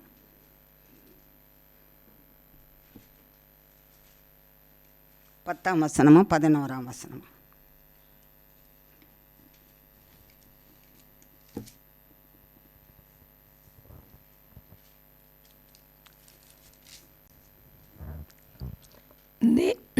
தேவதூதன் அவர்களை நோக்கி, பயப்படாதிருங்கள், இதோ எல்லா ஜனத்துக்கும் மிகுந்த சந்தோஷத்தை உண்டாக்கும் நற்செய்தியை உங்களுக்கு அறிவிக்கிறேன். இன்று கர்த்தராகிய கிறிஸ்து என்னும் இரட்சகர் உங்களுக்கு தாவீதின் ஊரிலே பிறந்திருக்கிறார். சரி, தேவதூதர்கள் எல்லா ஜனத்துக்கும் சொல்கிறாராம். சொல்கிறது ஒரு குறிப்பிட்ட மக்கள் மேய்ப்பர்கள் இடத்துல சொல்கிறாங்க. ஆனால் சொல்கிற செய்தி என்ன? இந்த செய்தி எங்களுக்கு மட்டும், இந்த செய்தி இயேசு கிறிஸ்து எங்களுக்கு மட்டும் தங்களுக்கு சொந்தமாக்கி கொள்ளுக்கிறதற்கு சுயநலக்காரராக இருக்கக்கூடாதபடிக்கு அவர்களுக்கு சொல்கிறாங்க. எல்லா ஜனத்துக்கும். யாருக்கு? அந்த எல்லா ஜனத்தில் நீங்களும் நானும் இருக்கிறோமா இல்லையா? இருக்கோம்ல. அப்போது எல்லா ஜனத்துக்கும் மிகுந்த சந்தோஷத்தை கொடுக்குற நல்ல செய்தி. அந்த செய்தி என்னென்னா, இன்று கர்த்தராகிய கிறிஸ்து என்னும் இரட்சகர் உங்களுக்காக பிறந்திருக்கிறார். எதுக்கு பிறந்திருக்கிறாரு? உங்கள் தரித்திரத்தை அழித்து உங்களை கிறிஸ்துவிலே ஐஸ்வர்யவானாக்குகிறதுக்கு பிறந்திருக்கிறார். ஆகையினாலே கிறிஸ்மஸை கிறிஸ்து பிறந்த நாள், விசேஷித்த நாள், அந்த விழாவை கொண்டாடுகிற உங்களுக்குள்ளும் எனக்குள்ளும் என் தரித்திரம், என் சந்தோஷம் நிறைவாக இருக்க வேணுமானால் என் தரித்திரம் நீங்கணும். அந்த தரித்திரம் நீங்கணும்னா கிறிஸ்துவாகிய தேவன் எனக்குள்ளே இருக்கணும். இங்கேருந்து நம்ம வீட்டுக்கு போகும்போது வழியில் பார்க்குறவங்க எல்லாரும், இதுக்கு இயேசு போகிறான் போல் இருக்குதே அப்படின்னு சொல்லணும். இயேசு போகிறா போல் இருக்குதே, இயேசுவானவள் போகிறா போல் இருக்க, பேசுகிறதே யார் மாதிரி இருக்கு? இயேசுவின் வார்த்தையாக இருக்கு. அவள் சிந்திக்கிறது இயேசுவின் வார்த்தையாக இருக்குதே. பிரச்சனையாக இருக்கிறவங்ககிட்ட பேசும்போது இயேசுவின் வார்த்தையை பேசுகிறாளே. இயேசு என்ன சொல்வார்? இந்த பிரச்சனை ஒன்றும் இல்லை, ஏன்ட்ட வா, நான் உனக்கு தீர்த்து வைக்கிறேன்னு சொல்கிறாரு. அப்போ நீ என்ன சொல்வ? நீ ஐஸ்வர்யவானாக இருந்து இயேசு கிறிஸ்து உனக்குள்ளே இருந்தா இன்னும் இந்த பிரச்சனையை பற்றி நீ ஏன் கவலைப்பட்டுட்டு இருக்கிற? இயேசு கிறிஸ்துக்கிட்ட போகலாம், ஜெபம் பண்ணலாம், வா. அவர் என்ன பண்ணுவார்? துரத்தி அடிச்சுடுவாரா? பிரச்சனையை சத்தமாக சொன்னால் என்னன்னுது? சாப்பிடாத வந்துட்டோம், அதனால் கொஞ்சம் டயர்டாக இருக்குதா? இயேசு கிறிஸ்துக்கிட்ட போனால் என்ன செய்வார்? Problem solved. இயேசு கிறிஸ்துக்கிட்ட போனால் என்னாகும்? Problem solved. பிரச்சனைகள் என்னாகும்? தீர்ந்து போயிடும். எந்த பிரச்சனை தீரும்? எல்லா பிரச்சனையும் தீரும். இயேசு கிறிஸ்துவால் தீர்க்க முடியாத பிரச்சனை ஒன்றுமே கிடையாது. அப்போ உன் பிரச்சனை என்று நீ ஒரு தரித்திரம், உன் பிரச்சனை உனக்கு தரித்திரமாக உன்னை இறுக பிடித்து கொண்டு இருக்குது. அது நீங்கணும்னா இயேசு கிறிஸ்துக்கிட்ட தான் வரணும். அவர் தான் உனக்கு சந்தோஷத்தை கொடுப்பாரு. அதுதான் மகிழ்ச்சி, அதுதான் மகிழ்ச்சி. கிறிஸ்து பிறந்த போது உடுத்துக்கலாம், பிரியாணி சாப்பிட்லாம், சிக்கன் பிரியாணி சாப்பிட்லாம், மட்டன் பிரியாணி சாப்பிட்லாம், டர்க்கி பிரியாணி சாப்பிட்லாம், வான்கோழி பிரியாணி சாப்பிட்லாம். உலகத்தில் என்னென்ன மிருகம் இருக்குதோ எல்லாத்தையும் அடித்து ஒன்றா போட்டு கூட பிரியாணி செய்து சாப்பிட்லாம். கடலில் என்னென்ன இருக்குதோ பெருசு சின்னது எல்லாவற்றையும் கூட வெட்டி சாப்பிட்லாம். கிறிஸ்து மட்டும் இருக்கிறாரான்னு பாரு. அவர் இல்லாத எதை சாப்பிட்டாலும், ஒன்று சாப்பிட்டாலும் உனக்கு ஒத்துக்காது, நீ அவ்வளோதான். எல்லாவற்றையும் சேர்த்து ஒன்றா சாப்பிட்டாலும் உன்னை வாழ வைக்காது, அது உன்னை அழிக்கத்தான் செய்யும். கிறிஸ்து இருந்தாரானால் இந்த தீமையெல்லாம் அழிஞ்சிடும். அந்த தீமைக்குள்ளே நீ போக விடாதபடி காத்துக்குவார். கடலில் இருக்கிறதெல்லாம் எனக்கு தானே சொந்தம் ஆண்டவரே, எல்லாவற்றையும் நான் ஒன்றா வெட்டி போட்டு நீங்கள் பிறந்த அன்றைக்கி நான் பிரியாணி செய்து சாப்பிட்றேன்னு சொன்னால் நீ அழிஞ்சிடுமா? அது அந்த தரித்திரம் மகா பெரிய தரித்திரம். கடலில் இருக்கிறதெல்லாம் நீ அழித்து எடுத்துகிட்டு சாப்பிட்டியானா கடலை தரித்திரமாக்கிடுவேல எல்லாவற்றையும் விட்டு. அது உன்னை ஐஸ்வர்யமாக்காது, நான் தான் ஐஸ்வர்யமாக்குவேன். இயேசுவாகிய நானும் என் வார்த்தையும் என் இரத்தமும் என் நாமமும் என் சரீரமும் உன்னை தரித்திரவானாக்குகிற பாவத்தை அழித்து உன்னை பரிசுத்தவானாக்கி ஐஸ்வர்யவானாக்கும். என்னை பற்றிக்கொள், என்னை பிடித்துக்கோ, என்னை உள்ளே வச்சுக்கோ. யாராவது இது வேணுமா அது வேணுமான்னு கேட்டால் எனக்கு இயேசு தான் வேணும்னு சொல்லு. ஒரு பாட்டில் நிறைய, இன்றைக்கி கிறிஸ்மஸ்ஸு, ஒரே ஒரு நாளைக்கு மட்டும் ஒரு விருந்து, என்ன பாட்டில் விருந்து. பாட்டில்னால் கடையில் நிறைய பாட்டில் விற்கிது, வாங்கிக்கலான்னு இல்லை, குடி விருந்து. எனக்கு வெறும் சாப்பாடு விருந்து மட்டும் கொடுக்காதீங்க, பாட்டில் விருந்தும் கொடுங்க, குடி விருந்தும் கொஞ்சம் கொடுங்கன்னு கேட்டாங்கன்னா எந்த விருந்தை எடுத்துக்குவீங்க? ஆமாம், குடி விருந்தை நீங்கள் விரும்பி போனீங்கன்னா தரித்திரத்திலேருந்து நீங்கவே மாட்டீங்க. பார்க்க தெரிஞ்சுக்க விரும்பாதீங்க, அதை பற்றி பிடிச்சிக்கோ. அப்படியே கிட்ட போனாலே அதுக்கு 15,000 கை, உங்களுக்கு 2 தான். கடலில் ஒரு மிருகம் இருக்குது, அதுக்கு 8 கை தான் இருக்குது. குடிக்கும் பாவத்துக்கும் எத்தனை கை இருக்குதுன்னா அது கை, உடம்பெல்லாம் கை தான். அது பிடிச்சிதானா அந்த பாவம் உங்களை விடவே விடாது, கிட்ட கூட போகாதீங்க. 8 இருந்துருங்க. இயேசுவின் நாமத்தினால நாசமாகுன்னு சொல்லுங்கள், அது போயிடும். அந்த இயேசுவின் நாமம் உங்களுக்குள்ளே இருந்தால் தானே போகும். நீங்கள் பரிசுத்தமாக இல்லாமல் இருந்தால் இயேசுவின் நாமம் எப்படி உள்ளே இருக்கும்? இயேசுவின் நாமம் எப்படி வேலை செய்யும்? வேலை செய்யாதில்ல. ஆகையினாலே நான் ஐஸ்வர்யவானாய் என் இயேசுவை பெற்றுக்கொண்டேன், நான் ஐஸ்வர்யவானாய் வாழ்வேன். நான் எப்படி ஐஸ்வர்யவானாவேன்? நான் எப்படி ஐஸ்வர்யவானாகுவேன்? இயேசுவின் நாமத்தினால என்னை தரித்திரனாக்குகிற பாவ வழியில் ஈடுபட செய்து என்னை தரித்திரனாக்குற சத்ருவாகிய பிசாசானவனையும் அவன் சேனைகளையும் என் இயேசுவின் நாமம் அழித்து வேரோடு நாசமாக்குகிறது. தரித்திரன் அழிந்து நாசமாவான் இயேசுவின் நாமத்தினால. என்னை தரித்திரனாக்குகிற பாவம் அழிந்து இயேசு கிறிஸ்துவின் நாமத்தினாலே நாசமாகி காணாமல் பாதாளத்தில் அடங்கியிருப்பான். என்னை ஐஸ்வர்யவானாக்குகிற இயேசு கிறிஸ்து என்னிலே ராஜரீகம் செய்து என்னை பரிசுத்தவானாக வாழ செய்வார். இழந்ததையெல்லாம் பெற்றுக்கொள்ள செய்வார். இயேசுவின் நாமத்தினாலே சகலத்தையும் ஜெயித்து சகலவற்றையும் பெற்றுக்கொள்ள செய்வார். என் ஆத்துமாவையும் என்னுடையவர்களின் ஆத்துமாவையும் நான் சந்திக்கிற மக்களுடைய ஆத்துமாக்களையும் என் சபையில் இருக்கிற மக்களுடைய ஆத்துமாக்களையும்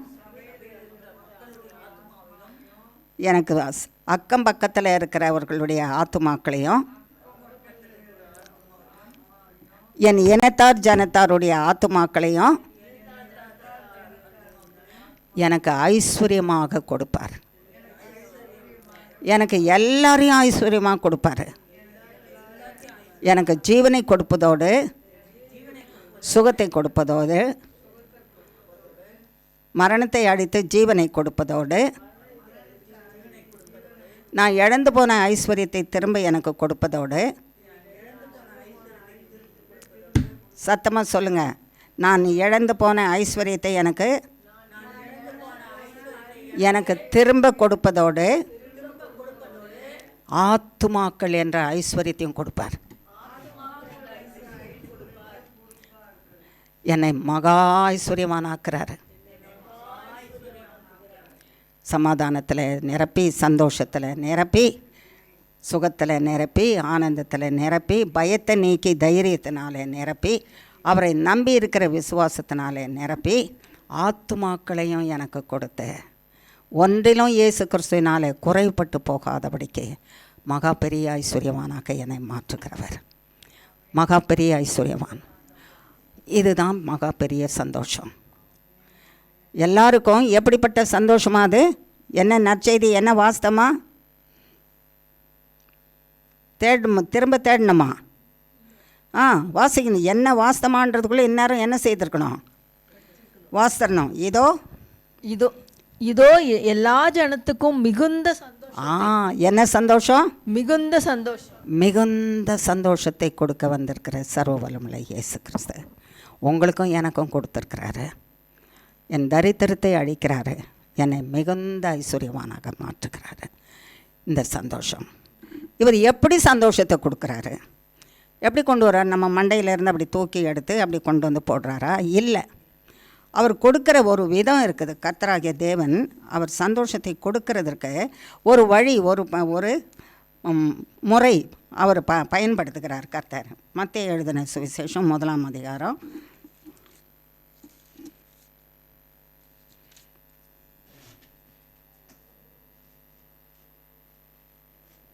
20ஆம் வசனமும் 20-21 வசனம். அவன் இப்படி சிந்தித்து கொண்டிருக்கையில் கர்த்தருடைய தூதன் சொப்பனத்தில் அவனுக்கு காணப்பட்டு, தாவீதின் குமாரனாகிய யோசேப்பே, உன் மனைவியாகிய மரியாளை சேர்த்து கொள்ள ஐயப்படாதே. அவளிடத்தில் உற்பத்தியாயிருக்கிறது பரிசுத்த ஆவியினால் உண்டானது. அவள் ஒரு குமாரனை பெறுவாள். அவருக்கு இயேசு என்று பெயரிடுவாயாக. ஏனெனில் அவர் தமது ஜனங்களின் பாவங்களை நீக்கி அவர்களை ரட்சிப்பார் என்றான். ஆமாம், இயேசு என்ற பெயரிடுனா, இயேசு என்றால் ரட்சகர். எதிலிருந்து ரட்சகர்? பாவங்களிலிருந்து ரட்சிக்கிறவர். இப்போ பாவத்திலிருந்து அவர் ரட்சிப்பாராம். இப்போ என்னை தரித்திரத்தில் இருந்து என்னை ஐஸ்வர்யவானாக மாற்ற வேண்டுமானால், கர்த்தராகிய தேவன் என்னை, என் தரித்திரத்தை எடுத்து என்னை ஐஸ்வர்யவானாக மாற்றணும்னா எனக்குள்ளே இருக்கிற பாவம் முதல்ல என்ன செய்யப்படணும்? அது போனால் தான் அவர் கொடுக்குற சமாதானம் வரும், சந்தோஷம் வரும், பரிசுத்தம் வரும். கர்த்தருடைய நாம என்னிலே தரிப்பிக்கப்படும். அவருடைய ரத்தம் எனக்குள்ளே இருக்கும். அவருடைய வழி நடத்துதல் என்னை வழி நடத்தி கொண்டு இருப்பார். அவருடைய ஆவியானவர் எனக்குள்ளே இருப்பார். அப்போ இந்த பாவம் தான் மனுஷனுக்கு தடையாக இருக்கிறது. கர்த்தர் என்னை ஐஸ்வர்யமாக்குகிறதற்கு இந்த பாவம் தடையாக இருக்குது. இந்த பாவம் என்னை தரித்திரனாக்கிற்று. ஆமாம், பாவம் தரித்திரனாக்கிற்று. எப்படி இந்த பாவம் தரித்திரனாக்கிற்று? ஏதேன் தோட்டத்தில் கொஞ்சம் முந்தைய சொன்னார்ல கர்த்தர், ஏதேன் தோட்டத்தில் சாப்பிடாதேன்னு சொன்னதை என்ன பண்ணிட்டாங்க? அவங்களா சாப்பிடலை. சாப்பிடு, நீ சாக மாட்ட, சாப்பிட்டாலும் சாக மாட்ட, உன்னோட தான் இருப்பார் கர்த்தர். அதான் தேவனை போல நீ இருப்ப. பொய்யா சொல்லி அவங்கள ஏமாத்தினதுனால தேவன் சொன்னதை மீறி செய்வதெல்லாம் பாவம். தேவன் சொன்னதை மீறி நான் ஒரு காரியத்தை செய்தேனானால் எனக்குள்ளே பாவம் வந்துருச்சு. அப்போ எனக்குள்ளே பாவம் வந்தால் தேவன் இல்லை, போயிட்டார். அப்போ என் ஐஸ்வர்யம் போயிடுச்சு. நான் தேவன் இல்லைன்னா நான் தரித்திரன், இயேசு இல்லைன்னா நான் தரித்திரன். அருமையாக சொன்னார், என் தலையிலேருந்து கால் வரைக்கும் நல்ல தங்க நகையை போட்டிருந்தாலும் நான் தரித்திரன். இந்த பூமியே நான் விலைக்கு வாங்கி வச்சுருந்தாலும் இயேசு இல்லாட்டா நான் தரித்திரன். ஆமாவா இல்லையா? சொன்னார் இல்லை? அப்போ இயேசு இல்லாமல், பிதா இல்லாமல் நான் இருப்பேனானால் அது தரித்திரம். ஏன் அது தரித்திரம்? சாத்தான் அவன் என்ன செய்வான்? நம்மளை அழிக்கிறதுக்குரிய எல்லா காரியத்தையும் செய்வான், எல்லா பாவத்தையும் செய்ய வைப்பான். முதல்ல அந்த பாவம் நீங்கணும். அவன் கொண்டு வந்து வேண்டான்றதை செய்யறதுக்கு மனசில் வச்சுட்டான் பார்த்தீங்களா? நான் சாப்பிடுவேன், நான் சாப்பிட்டு தான், சாப்பிட்டாலும் கூட நான் சாகாமல் இருப்பேன் அப்படின்னு மனசுக்குள்ளே போயிட்டான்ல. மனசுக்குள்ளே போனவனையும் மனசுக்குள்ளே போக வச்சவனை ரெண்டு பேரையும் அழிக்கணும் அவர். ஆமாவா இல்லையா? எலி எல்லாவற்றையும் கடிச்சு கடிச்சு போடுது. கடிச்சு போடுறத பத்திரமா வச்சுக்குவா, கடிக்கிறத அடிக்கணுமா?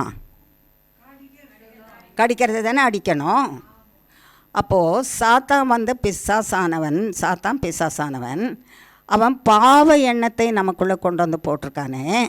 இந்த பாவம் எனக்குள்ளே இருந்து அழியணும்னா இந்த பாவத்தை தொடர்ந்து நித்தமாக கொடுத்துட்ருக்கிற சாத்தானும் அழியணும். பாவமும் அழியணும், பாவ செயல்களும் அழியணும், பாவத்தை கொண்டு வருகிற சாத்தானும் அழியணும். உங்களால் என்னால் சாத்தானை அழிக்க முடியுமா? நீ ட்ரை பண்ணி பார்த்துருக்கியாம்மா? இல்லையா? ஏதாவது ஒரு ஏதாவது ஒரு ஆயுதத்தை எடுத்து சாத்தானை அழித்து பார்த்துருக்கீங்களா? ஒன்றுமே இல்லை. கர்த்தராகிய இயேசு கிறிஸ்து தான் சாத்தானை அழித்தார். உனக்குள்ளே இருக்கிற பாவத்தையும், உனக்குள்ளே கொண்டு வந்து வச்ச பாவத்தையும் பாவம் செய்யும்படிக்கு செய்து தேவனை விட்டு பிரித்து உன்னை பாவத்தினாலே தரித்திரனாக்கின அவனையும் உனக்குள்ளே வாசமாக இருக்கிற அந்த பாவம் ரெண்டுமே சாகணும். அது சாகணும்னா வேற ஒருத்தராலும் முடியாது. இயேசு கிறிஸ்து பிறக்கிற வரைக்கும் ஆடுகள் கடாக்களுடைய ரத்தம், காளைகளுடைய ரத்தத்தை கொண்டு போய் இந்த பாவம் மன்னிப்பு, இந்த பாவம் பண்ணிட்டேன், இதை மன்னிச்சிருங்க அப்படின்னு கொண்டு செய்யும்போது, அந்த ரத்தத்தை செலுத்தும் போது அன்னைக்கு பாவம் முடிஞ்சு போயிடும். அவன் நல்லா தொடையை தட்டிட்டு குதிச்சுட்டு வருவான் வீட்டுக்கு. ஏன்? இன்றைக்கி பாவம் என்ன ஆயிடுச்சு? முடிஞ்சு போச்சு. விபச்சாரம், வேசி மார்க்கம், கொலைப்பாதகம், என்னென்ன பாவம் இருக்கோ எல்லாமே முடிஞ்சு போச்சு அந்த ரத்தத்தினால. அவன் ஏன் தொடையை தட்டிட்டு வரான்? நேற்று வரைக்கும் செய்த பாவம் இன்றைக்கி இல்லை, போயிடுச்சு. இப்போ நான் இன்னொரு பாவம் செய்கிறதுக்கு நான் தயாராக போயிட்டுருக்கிறேன். ஏன் போகிறேன்? நேற்று செய்த பாவத்துக்கு மன்னிப்பு கேட்டேன். இன்றைக்கி நான் திரும்பவும் பாவம் செய்தேன்னா அதே மாதிரி ஒரு காளை இருக்குது, இல்லை ஒரு ஆட்டுக்கடா இருக்குது, அல்லது ஒரு புறா குஞ்சு இருக்குது, எதையாவது கொண்டு போய் கொண்டுடுவேன். அவன் மிருக ரத்தத்தினால பாவத்திலேயே வாழ்ந்துட்டு இருந்தான். சொல்லுங்க.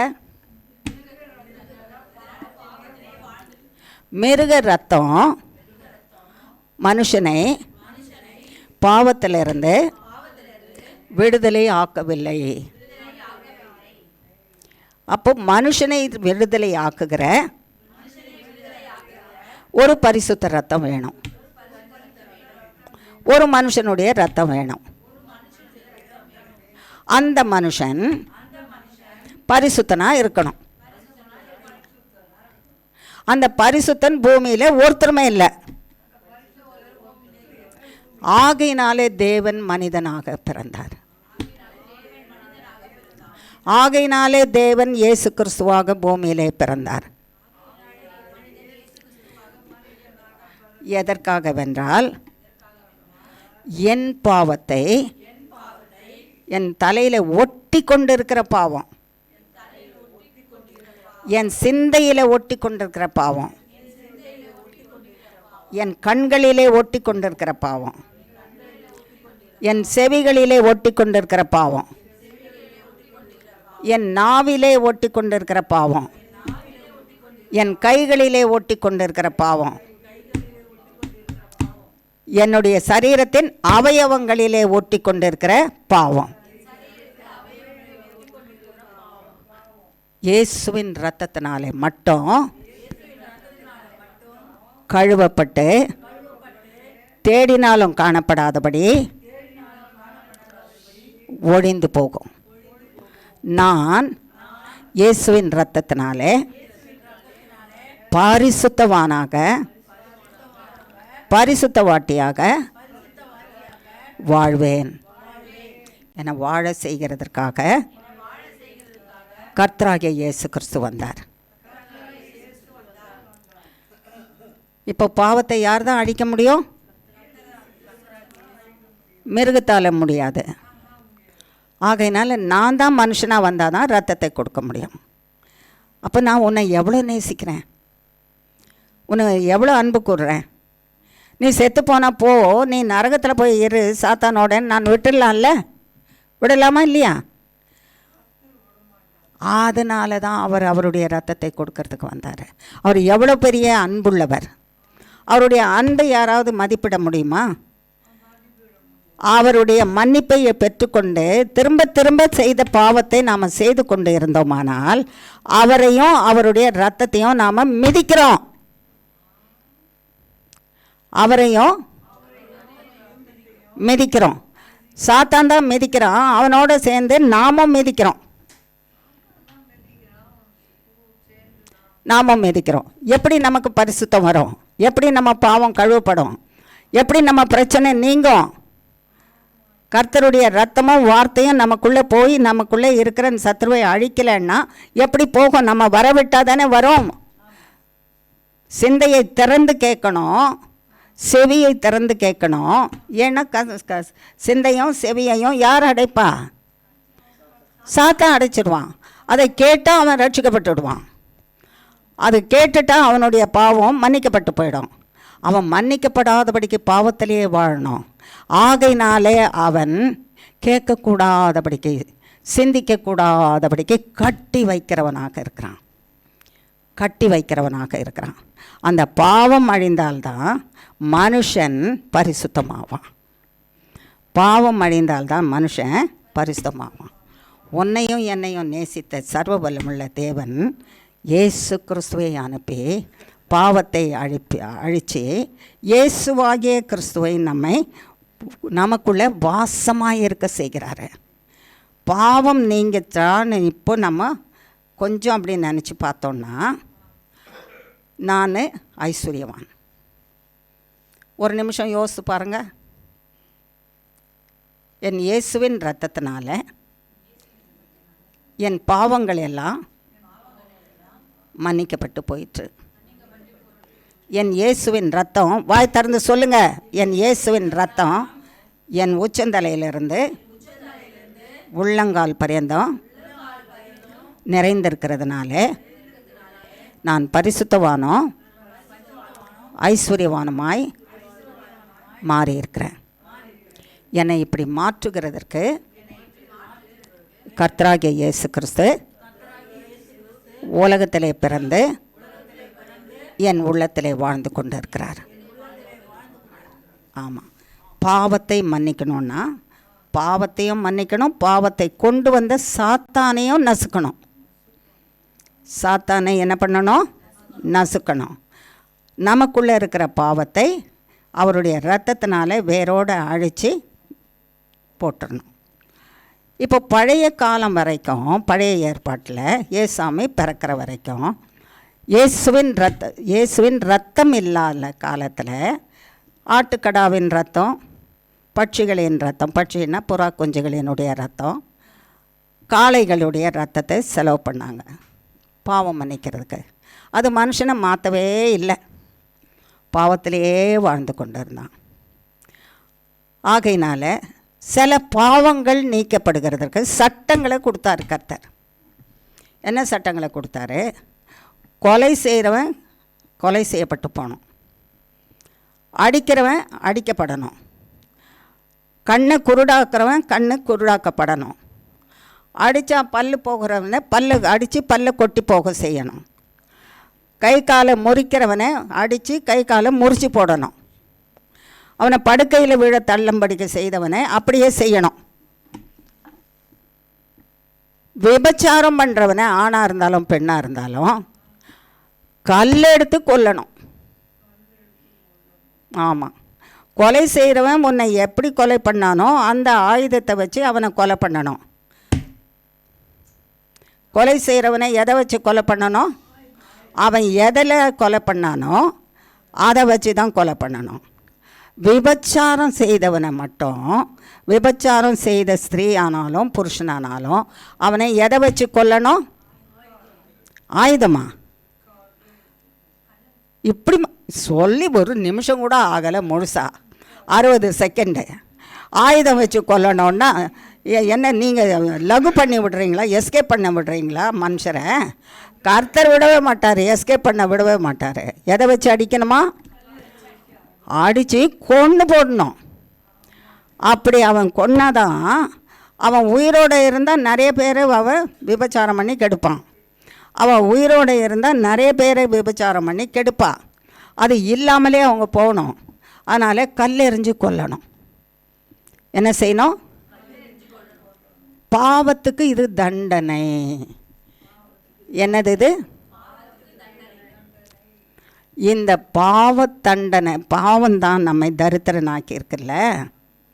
இந்த பாவ தண்டனையை எல்லாம் ஏசாமி அவர் ஏற்றுக்கிட்டாரான். இவன் விபச்சாரம் பண்ணாளா? அந்த பாவத்தை நான் ஏற்றுக்கிறேன். அவன் கொலை பண்ணானா? அந்த பாவத்தை நான் ஏற்றுக்கிறேன். அவன் பொய் சொன்னானா, திருடினானா, என்னென்ன பண்ணா நான் ஏற்றுக்கிறேன். நான் ஏற்றுக்கிட்டு என்ன செய்கிறேன்? நான் பாவியாகலை, ஏற்றுக்கொண்டு நான் சிலுவையிலே அந்த அவைகளை எல்லாவற்றையும் அழித்து போடுவேன், கொன்று போடுவேன். கொன்று போடும்போது இந்த பாவங்களை கொண்டு வந்தவனாகிய பிசாசும் அவனுடைய செயல்பாடுகளாகிய பாவமும் ரெண்டும் அழிஞ்சு போயிடும். ரெண்டும் என்ன செய்யும்? ஆகையினால பிதாவின் சுதன் கர்த்தராகிய இயேசு கிறிஸ்து பிள்ளையாக பூமியிலே பிறந்தது பாவத்தை அழிக்க, பாவியை நேசித்து பாவியை உயிரோடு வாழ வைக்க. பாவியை அழிக்காதபடிக்கு அவர் பாவத்தை எடுத்துக்கொண்டு நம்முடைய பாவத்தையும் பாவத்தை செய்ய வைத்த சாத்தானையும் அழித்து போட்டு நம்மை அவருடைய மன்னிப்பினாலே வாழ வைக்கிறதுக்கு, வாழ்வு என்ற ஐஸ்வர்யம், மரணத்திலிருந்து வாழ்வு என்ற ஐஸ்வர்யத்தை கொடுக்க, அதற்காக தான் வந்தார். பாவத்தை நீக்குகிறவர் சிலுவையில் தான் நீக்கினார், சிலுவையில் தான் அறையப்பட்டார், சிலுவையில் தான் சாத்தானை அழித்தார், சிலுவையில் தான் நம்ம பாவத்தை எல்லாம் இழுத்தார். பாவம் செய்தவனை தண்டிக்கிறதுக்கு பதிலாக தண்டிக்க தரித்திரனாகவே இருக்கிறான். தேவன் இல்லை அவனுக்குள்ள. ஆகையினாலே அதை அழிக்க நான் அழிச்சிட்டேன்னா அவன் பாவம் மன்னிப்பை பெற்று அவன் தேவனை பெற்று உள்ளுக்குள்ள ஜீவனை பெற்று அவன் தேவனுடைய பிள்ளையாக ஐஸ்வர்யவானாய் வாழ்வான். அதுக்காக நான் வந்தேன். அப்போ ஒரு காரியத்தை சொல்கிறாராம். மார்க் எழுதின சுவிசேஷம் 2ஆம் அதிகாரம்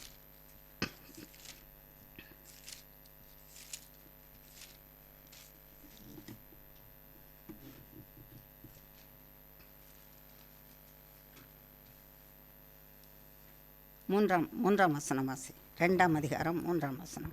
அப்பொழுது 4 பேர் ஒரு திமிர்வாதக்காரனை சுமந்து கொண்டு அவரிடத்தில் வந்தார்கள். 5ஆம் வசனம். இயேசு அவர்கள் விசுவாசத்தைக் கண்டு திமிர்வாதக்காரனை நோக்கி, மகனே, உன் பாவங்கள் உனக்கு மன்னிக்கப்பட்டது என்றார். 7ஆம் வசனம். இவன் இப்படி தேவ தூஷணம் சொல்லுகிறதென்ன? தேவன் ஒருவரே அன்றி பாவங்களை மன்னிக்கத்தக்கவர் யார் என்று தங்கள் இருதயங்களில் சிந்தித்து கொண்டிருந்தார்கள். ஆமேன். 3 காரியத்தை இதில் கர்த்தராகிய தேவன் நமக்கு சொல்கிறார். 1, திமிர்வாதக்காரர் ரொம்ப பாவம் செய்துட்டான், வியாதி வந்துடுச்சு, அவன் படுத்த படுக்கையில் இருக்கிறான். அவனுக்கு குணமாக்க முடியல, கிறிஸ்து குணமாக்குறாரு, அவங்கக்கிட்ட தூக்கிட்டு வராங்க. தேவன் பார்க்குறாரு, இந்த வியாதிக்கு காரணம் என்ன? பாவம்னு பார்க்குறாரு.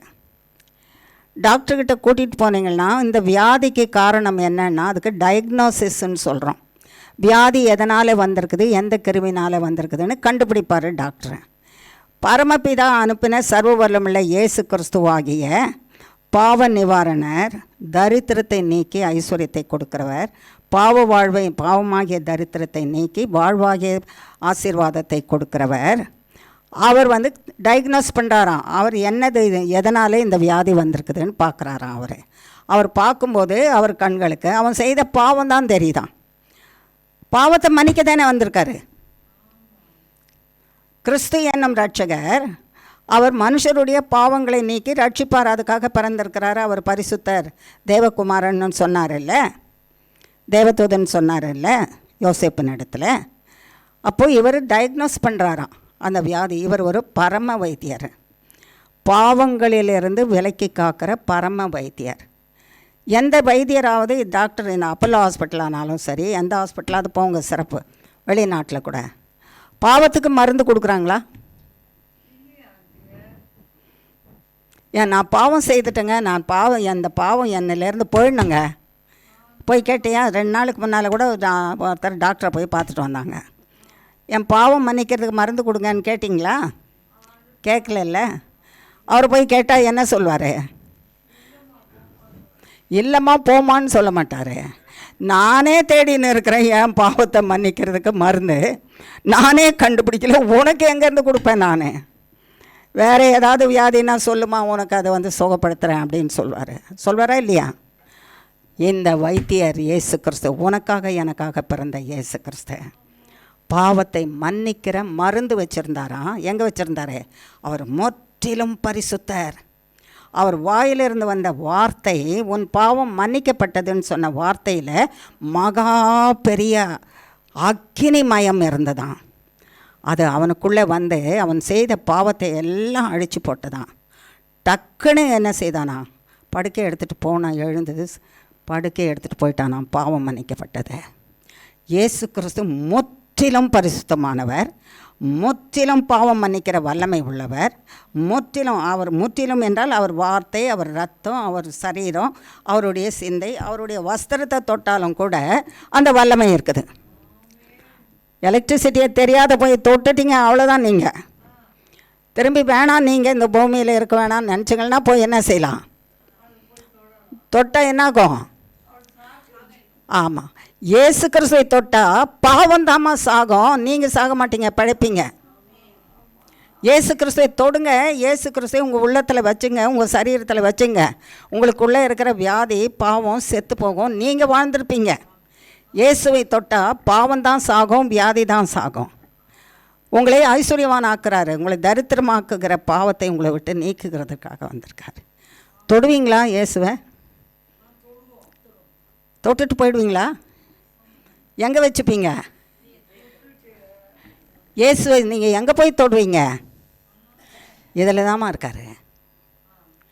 இந்த வார்த்தை, இயேசு வார்த்தையில் இருக்காருல்ல, இந்த வார்த்தையை தொடுங்க. இப்போ வாஸ்த இந்த வசனத்தை நீங்கள் தொட்டாலே யூ ஆர் டச்சிங் ஜீசஸ். வல்லமை உள்ள இயேசு கிறிஸ்துவை, பரிசுத்த இயேசு கிறிஸ்துவை தொடுறீங்க. இந்த வேதத்தை நீங்கள் அணைச்சி எடுத்துகிட்டு வருவீங்களானா இயேசு கிறிஸ்து உங்களோட வச்சுருக்கீங்க. இயேசு கிறிஸ்துவின் வார்த்தை உங்கள் மூளைக்குள்ளே இருந்துதானா? இயேசு கிறிஸ்துவின் வார்த்தை இருந்துதானா? இயேசு கிறிஸ்து உங்களுக்குள்ளே இருக்கார். அந்த வார்த்தை உங்களுக்கு என்ன சொல்லும்? செய்யாத இந்த பாவம், செய்யாத இந்த பாவம், செய்யாதேன்னு சொல்லிகிட்டே இருக்கும். யோசேப்புக்கு அப்படி தான் சொன்னார். தினந்தோறும் எஜமாட்டி சொன்னாலாம், வா என்னோட சயனி. தினந்தோறும் என்ன சொன்னானா? தேவனுக்கு விரோதமான பாவம். என்ன சொன்னா? தேவனுக்கு விரோதமான பாவம். அது எங்கே இருந்தது? இங்கே தான் இருந்துச்சு. அவன் ஓடி போய் எடுத்து பைபிள், அந்த காலத்தில் பைபிள் இல்லை, அப்படியே ஒரு தோல் சுருளில் எழுதியிருந்தா, இரு நான் வரேன்ட்டு ஓடி போய் அங்கே எங்கே இருக்குதுன்னு அவனே அடிமை, அவனுக்கு எங்கே இருக்க ரோமுன்னு தெரியாது. ஓடி போய் நான் புரட்டி எடுத்து பார்க்குறேன், என்ன சொல்லியிருக்கிறாரு? விபச்சாரம் செய்கிறவன் கல்லெறிஞ்சு கொல்லப்படணும்னு சொல்லியிருக்காரு. ஐயோ, அதனால் நான் செய்ய மாட்டேன் அப்படியே சொன்னான். எங்கே இருந்துச்சு அந்த வார்த்தை? எங்கே இருந்தது? பாவம் செய்யாதே, நீ கல்லெறிஞ்சு கொல்லப்படுவேன்னு சொன்னது எங்கே இருந்தது அவனுக்கு? யோசேப்புக்கு எங்கே இருந்தது? மூளையில், சிந்தையில், மூளையில், ஞாபக சக்தியில் இருந்தது. அங்கே தான் இயேசு வசிப்பார். இங்கே தான் வசிப்பார் இயேசு. ஒரு வசனம் சொல்லுங்கன்னா ஒரு வசனம் கூட ஞாபகம் வர மாட்டேங்குது. தேவனுடைய வார்த்தை உயிராக்கிறது, உயிர்ப்பிக்கிறது, பாவத்தை மன்னிக்கிறது, பாவம் செய்யாதபடி தடுக்கிறது. ஒரு வசனத்தை சொல்லுங்கன்னா ஞாபகத்துக்கு என்ன செய்ய மாட்டேன்னுது? வரமாட்டேன்னுது. ஐயோ, என்னை போய் சொல்ல வசனத்தை கேட்குறீங்க? என் வயசு என்ன, நான் என்னை போய் ஒரு வசனம் சொல்கிறீங்களே? சண்டே கிளாஸ் பசங்க 2ஆம் கிளாஸு 3ஆம் கிளாஸ் படிக்கிறவங்க சொல்லலாம். அவங்க தான் பரலோகத்துக்கு போவாங்க. நீங்கள் பரலோகத்தை இழந்துருவீங்க, இயேசுவை இழந்துருவீங்க. இயேசுவின் வார்த்தை மூளைக்குள்ளே இல்லைன்னா நீங்கள் யாரை இழந்துருவீங்க? இயேசு வேணும்னா வசனத்தை உள்ள வச்சுங்க. இங்கே இருந்தால் தான் இயேசு கிறிஸ்து நமக்குள்ளே, இங்கே இருந்தால் தான் இயேசு கிறிஸ்து. பாவம் மன்னிக்கப்பட்டதில்லை இங்கே திமிர்வாதக்காரனுக்கு. இன்னும் ஒன்று பார்க்கலாம். யோவான் எழுதின சுவிசேஷம்,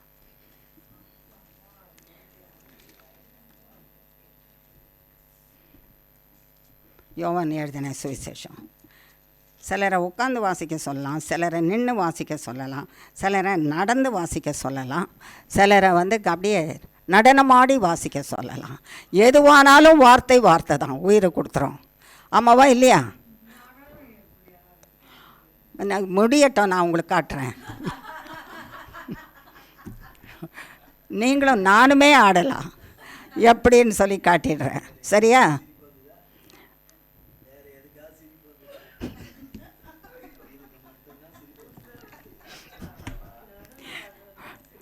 சரி.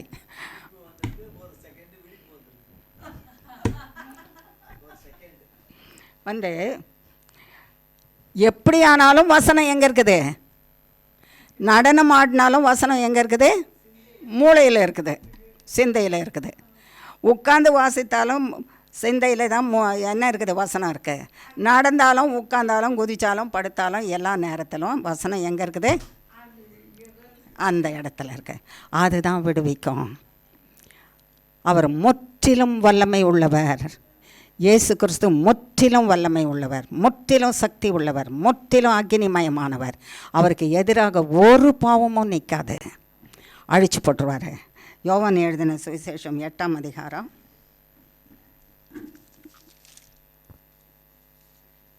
3ஆம் வசனம். அப்பொழுது விபச்சாரத்திலே கண்டுபிடிக்கப்பட்ட ஒரு ஸ்திரீயை வேத பாரகரும் பரிசேயரும் அவரிடத்தில் கொண்டு வந்து அவளை நடுவே நிறுத்தி. யார் எதில் கண்டுபிடிச்சாங்களா? விபச்சாரத்தில். விபச்சாரத்தில் யாரை கண்டுபிடிச்சாங்களா? ஒரு ஸ்திரீயை. அந்த ஒரு ஸ்திரீயை விபச்சாரத்தில் கண்டுபிடிச்சி இயேசு கிறிஸ்துவிட்ட கொண்டு வந்து நிறுத்துகிறாங்களாம். இவளை நாங்கள் கையும் மையமாக என்ன பண்ணோம்? பிடிச்சிட்டோம். இப்போ இவளுக்கு நியாயப்பிரமாணத்தின் படி, பழைய ஏற்பாட்டின்படி தேவன் தானே சட்டம் கொடுத்தாரு. விபச்சாரக்காரனானாலும் விபச்சார ஸ்திரீ ஆனாலும் கல்லெறிந்து கொல்லப்படணும். இப்போ இயேசுவே நீங்கள் பாவ மன்னிப்புன்னு வந்துட்டீங்கல்ல, சொல்கிறீங்கல்ல. தேவதூதன் சொல்கிறாருல்ல, இயேசு எதுக்கு வந்திருக்காரு? பாவ மன்னிப்புக்குன்னு. அப்புறம் நீங்கள் சொல்கிற நீங்கள் உங்கள் ப்ரீச்சிங்கில் எல்லாம், உங்களுடைய போதனையில் எல்லாம் நீங்கள் சொல்லுகிற எல்லா விதமான அற்புதங்கள் நடப்பிக்கிறதுல எல்லாம் பாவம் மன்னிக்கப்பட்டதுன்னு சொல்கிறீங்கல்ல. பாவத்துக்கு தண்டனை கொடுக்கணுமா, பாவத்தை மன்னிக்கணுமா? இல்லையே. பழைய ஏற்பாட்டில் கர்த்தர் என்ன சொன்னார்? பாவத்துக்கு என்ன கொடுக்கணும்? தண்டனை. அடித்து பல்லு போச்சோன்னா பல்லு எடு, அவன் பல்ல கண்ணில் அடிப்பட்டு நீ கண்ணை வந்து குத்திட்டேன்னா உன் கண்ணை தோண்டி எடுத்துரு. எவனுடைய கண்ணு போச்சோ அவன் தான் வந்து கண்ணை தோண்டி எடுக்கணும். நானாக சொன்னேன், தேவன் சொல்கிற கட்டளை. ஏதோ நான் சொன்ன மாதிரி நான் பரிசுத்தனாகவும் நான் தேவனாகவும் நான் சட்டம் போட்டமாகவும் இருக்குது. நம்ம ஒரே ஒரு காரியத்துக்கு நன்றி உள்ளவங்களாக இருக்கணும், நீங்களும் நானும். ஏன்னா பழைய ஏற்பாட்டு காலத்தில் நம்ம பிறக்கலை. ஏசாமி பிறந்த பிறகு நம்ம என்ன செய்திருக்கோம்? பிறந்திருக்கோம். அதனால் நம்ம தப்பிச்சுக்கிட்டோம், மன்னிக்கிறார் அவர். அப்போ எவ்வளோ நல்லவர் கர்த்தர், பிதா எவ்வளோ நல்லவர். இதெல்லாம் தாங்காது இந்த கேஸுங்கெல்லாம். ஏசாமி பிறந்த பிறகு இவங்களை பிறக்க வைக்கலாம் அப்படின்ட்டு நம்மளை பிறக்க வச்சுருக்காரு. இல்லைன்னா நீங்கள் நானும் யாராவது உயிரோடு இருந்திருப்போம்? அவுட்டு, எல்லாம் பூமியே காலியாக இருந்திருக்கோம். ஆமாவா இல்லையா? ஆமாம். அதனால் நீங்கள் தானே சட்டம் போட்டீங்க கல்லெறிஞ்சு. நீங்கள் இப்போ என்ன சொல்கிறீங்க? அந்த அவங்க கொண்டு வந்ததுலே ஒரு பாதி தான் சரி, ஒரு பாதி சரியில்லை. ஒரு ஸ்திரீ விபச்சாரத்தில் கண்டுபிடிக்கப்பட்டானா தனியாக விபச்சாரம் பண்ணுவாளா? ஒரு ஆள் இருப்பான்ல, அவன்கிட்ட காசு வாங்கிட்டு அவனை விட்டு வந்துட்டிங்களா? இல்லைன்னா அவனையும் கல் எடுத்து கொன்னுடுவாங்கல்ல. நான் கல் எடுத்து கொல்லப்படாதபடிக்கு டே பாசாரியனே, மக்களே பெரியவங்களே, பின்னால் நான் உனக்கு வந்து 1 கோடி ரூபா தரேன், இதை வாங்கிக்கோ. அவளை மட்டும் கொண்டு போய் என்ன பண்ணிவிட்டேன்? கல் எடுத்து கொண்டுட. ஏன்னா அவளுக்கு காசு கொடுக்குறதுக்கு அவளுக்கு வக்கு இல்லை. காசுக்காக தான் அவள் விபச்சாரமே பண்ணுறா. அவள் எங்கேருந்து கொடுப்பா? நான் உனக்கு பின்னால் தள்ளிடுறேன், உனக்கு 1 கோடி, நீ வாங்கிட்டு அவளை மட்டும் கொண்டு போயிடு, என்னை கொண்டு போயிடாதான்னு சொல்லிட்டான் போல அப்படின்னு நான் நினைக்கிறேன். இது ஒரு பரிசுத்த கற்பனை. அதனால தான் கர்த்தர் அங்கே கேட்குறாரு, அவள் தனியாக அவள் தனியாக வந்திருக்கிறனால உங்களில் யாருமே பாவம் செய்யாதவங்க முதல்ல கல் போடுன்னார்.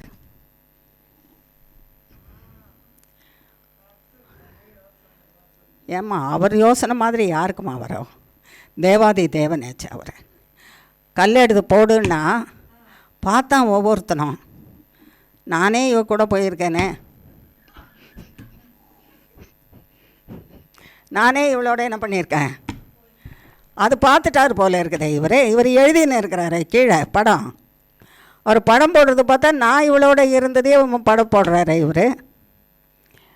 நான் போனது, என் பின்னால் கேங் ரேப்பு, என் ஃப்ரெண்ட்ஸ் வந்தது, எல்லா படமும் இருக்குது இவளோட. இவ சம்பாதிக்கிறவ தானே, அதனால் இவ பின்னால் யாரெல்லாம் போனாங்கன்னு இருக்குதே. ஐயோ தகாது. அடுத்த கல் முதல்ல யார் மேலே விழும்? யார் மேலே விழும்? கர்த்தர் மேலே விழுமா? அங்கே சுத்திய நின்று இருந்தானுங்களே அவனுங்க மேலே விழும். பிறகு கல் கர்த்தர் மேலேயா போடுவாங்க? அவங்க மேலே போய் விழாது கல். நீ பாவம் பண்ணிவிட்டு இவ பாவின்னு கொண்டாந்து நிறுத்துறியா அன்னு சொன்னால் முதல் அடி எனக்கு தான் விழும், நான் செத்து போயிடுவேன். நைஸாக கல்லை கீழே போட்டு ஓடிடுறேன்னு ஓடிட்டானுங்க எல்லாரும். கர்த்தர் நிமிர்ந்து பார்த்தா அங்கே யாரும் இல்லை, இந்த பொண்ணு மட்டும் இருக்கிறா, விபச்சாரத்தில் கண்டுபிடிச்ச ஸ்திரீ. கர்த்தர் கேட்குறாராம், ஸ்திரீயே எங்கே உன்னை மேலே குற்றம் சொன்னவங்கெல்லாம் எங்கேன்னு கேட்டாங்களாம். இல்லை ஆண்டவரே, எங்கே அவங்க எல்லாம் போயிட்டாங்க ஆண்டவரே. உன்னை ஆக்கினை தீர்ப்பு, ஆக்கினை தீர்ப்புனா கல்லெறிஞ்சு கொல்றது தான் ஆக்கினை தீர்ப்பு, மரண ஆக்கினை தீர்ப்பு. யாருமே தீர்ப்பு உனக்கு கொடுக்கலையா? இல்லை, நான் கூட உன்னை தீர்க்கலை, நான் கூட உன்னை என்ன செய்யலை, கல் எடுத்து கொண்டு செத்து போன்னு நான் உனக்கு சொல்லலை. உன்னை மன்னிக்கிறேன், நான் தீர்க்க மாட்டேன். பைபிள் திறந்து வச்சுருக்கிறே இல்லையா? 8ஆம் அதிகாரம் கண்டுபிடிச்சி வாசி. நானும் உன்னை ஆக்கினைக்குள்ளாக தீர்க்க மாட்டேன். எங்கே இருக்குது வசனம்? வாசி. இந்த வசனம் தான் வாழ வைக்க போகுது. இந்த வசனம் தான் பாவத்திலேருந்து நீக்க போகுது. இந்த வசனம் தான் பாக்கியவாதியும் பாக்கியவானமாக மாற்ற போகுது. வாசி. அதற்கு அவள், இல்லை ஆண்டவரே என்றாள். இயேசு அவளை நோக்கி, நானும் உன்னை ஆக்கினைக்குள்ளாக தீர்க்கிறதில்லை, நீ போ, இனி பாவம் செய்யாதே என்றார். சரி, நானும் உன்னை ஆக்கினைக்குள்ளாக தீர்க்கிறேன், நீ போ, நான் உன்னை கொல்ல மாட்டேன், பாவம் செய்யாத. பாவம் செய்தவனை அழிக்கிறதுக்கு தண்டனை கொடுத்த தேவன் அப்படியே மாறிட்டார்.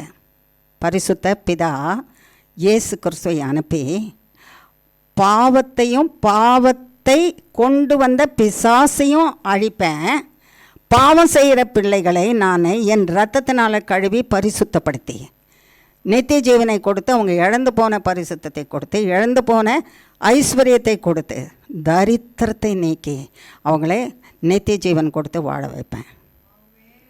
அவர்களுக்கு என்ன கொடுப்பேன்? நித்திய ஜீவனை கொடுத்து வாழ வைப்பேன். இதுதான் என்னுடைய நோக்கம். அதுக்கு தான் கர்த்தராகிய இயேசு கிறிஸ்து வந்தார்.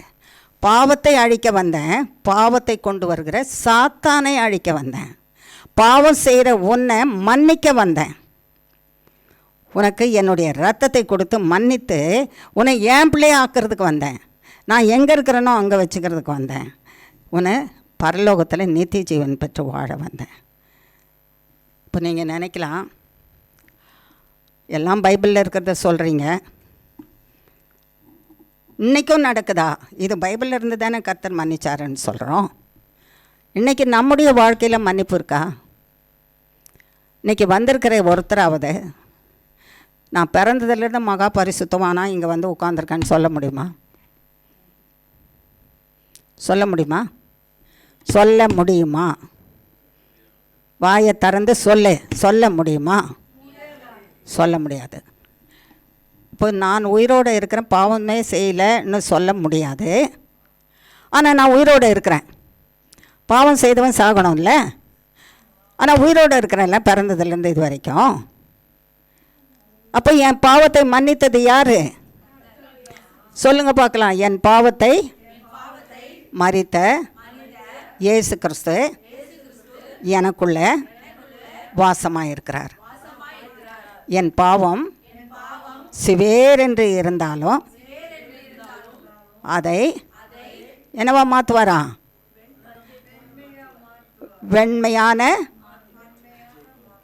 வெண்மையான உறைந்த மழையை போல மாற்றுவாராம்.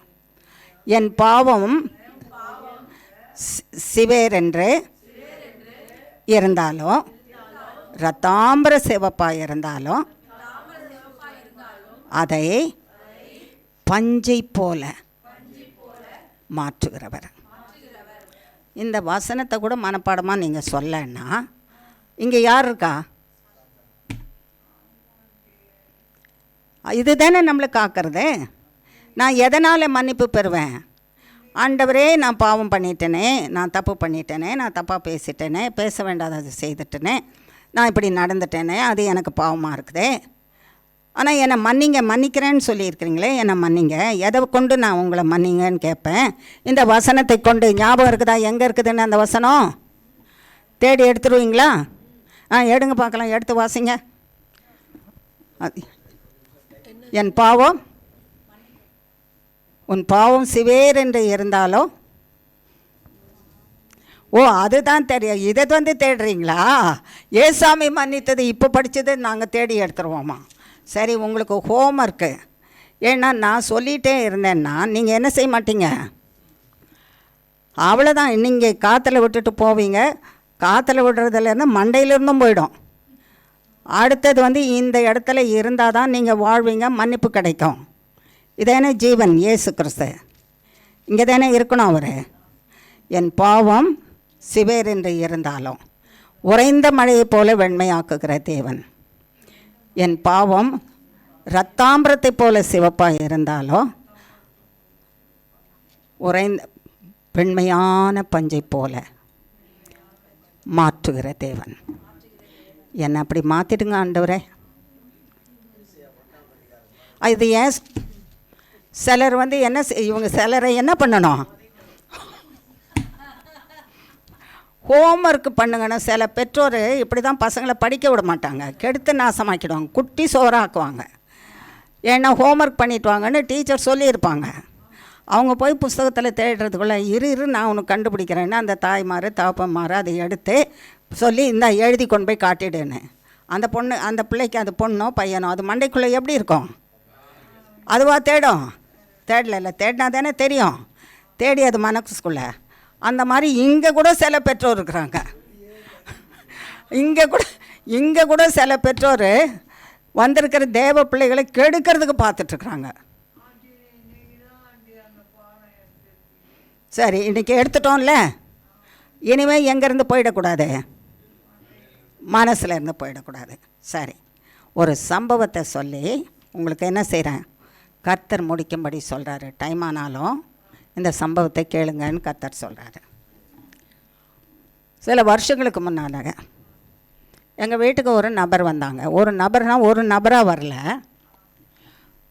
அவரோடு சேர்ந்து ஒரு 7 பேர் வந்தாங்க. அவங்க வழக்கமாக வந்துட்டு போகிற உறவினர் தான், நெருங்கின உறவினர் இல்லை, கொஞ்சம் தூரத்து உறவினர் தான். வருவாங்க, சில நேரம் 10 நாள் இருப்பாங்க, ஒரு வாரம் இருப்பாங்க, போவாங்க, வந்து இருந்துட்டு போவாங்க.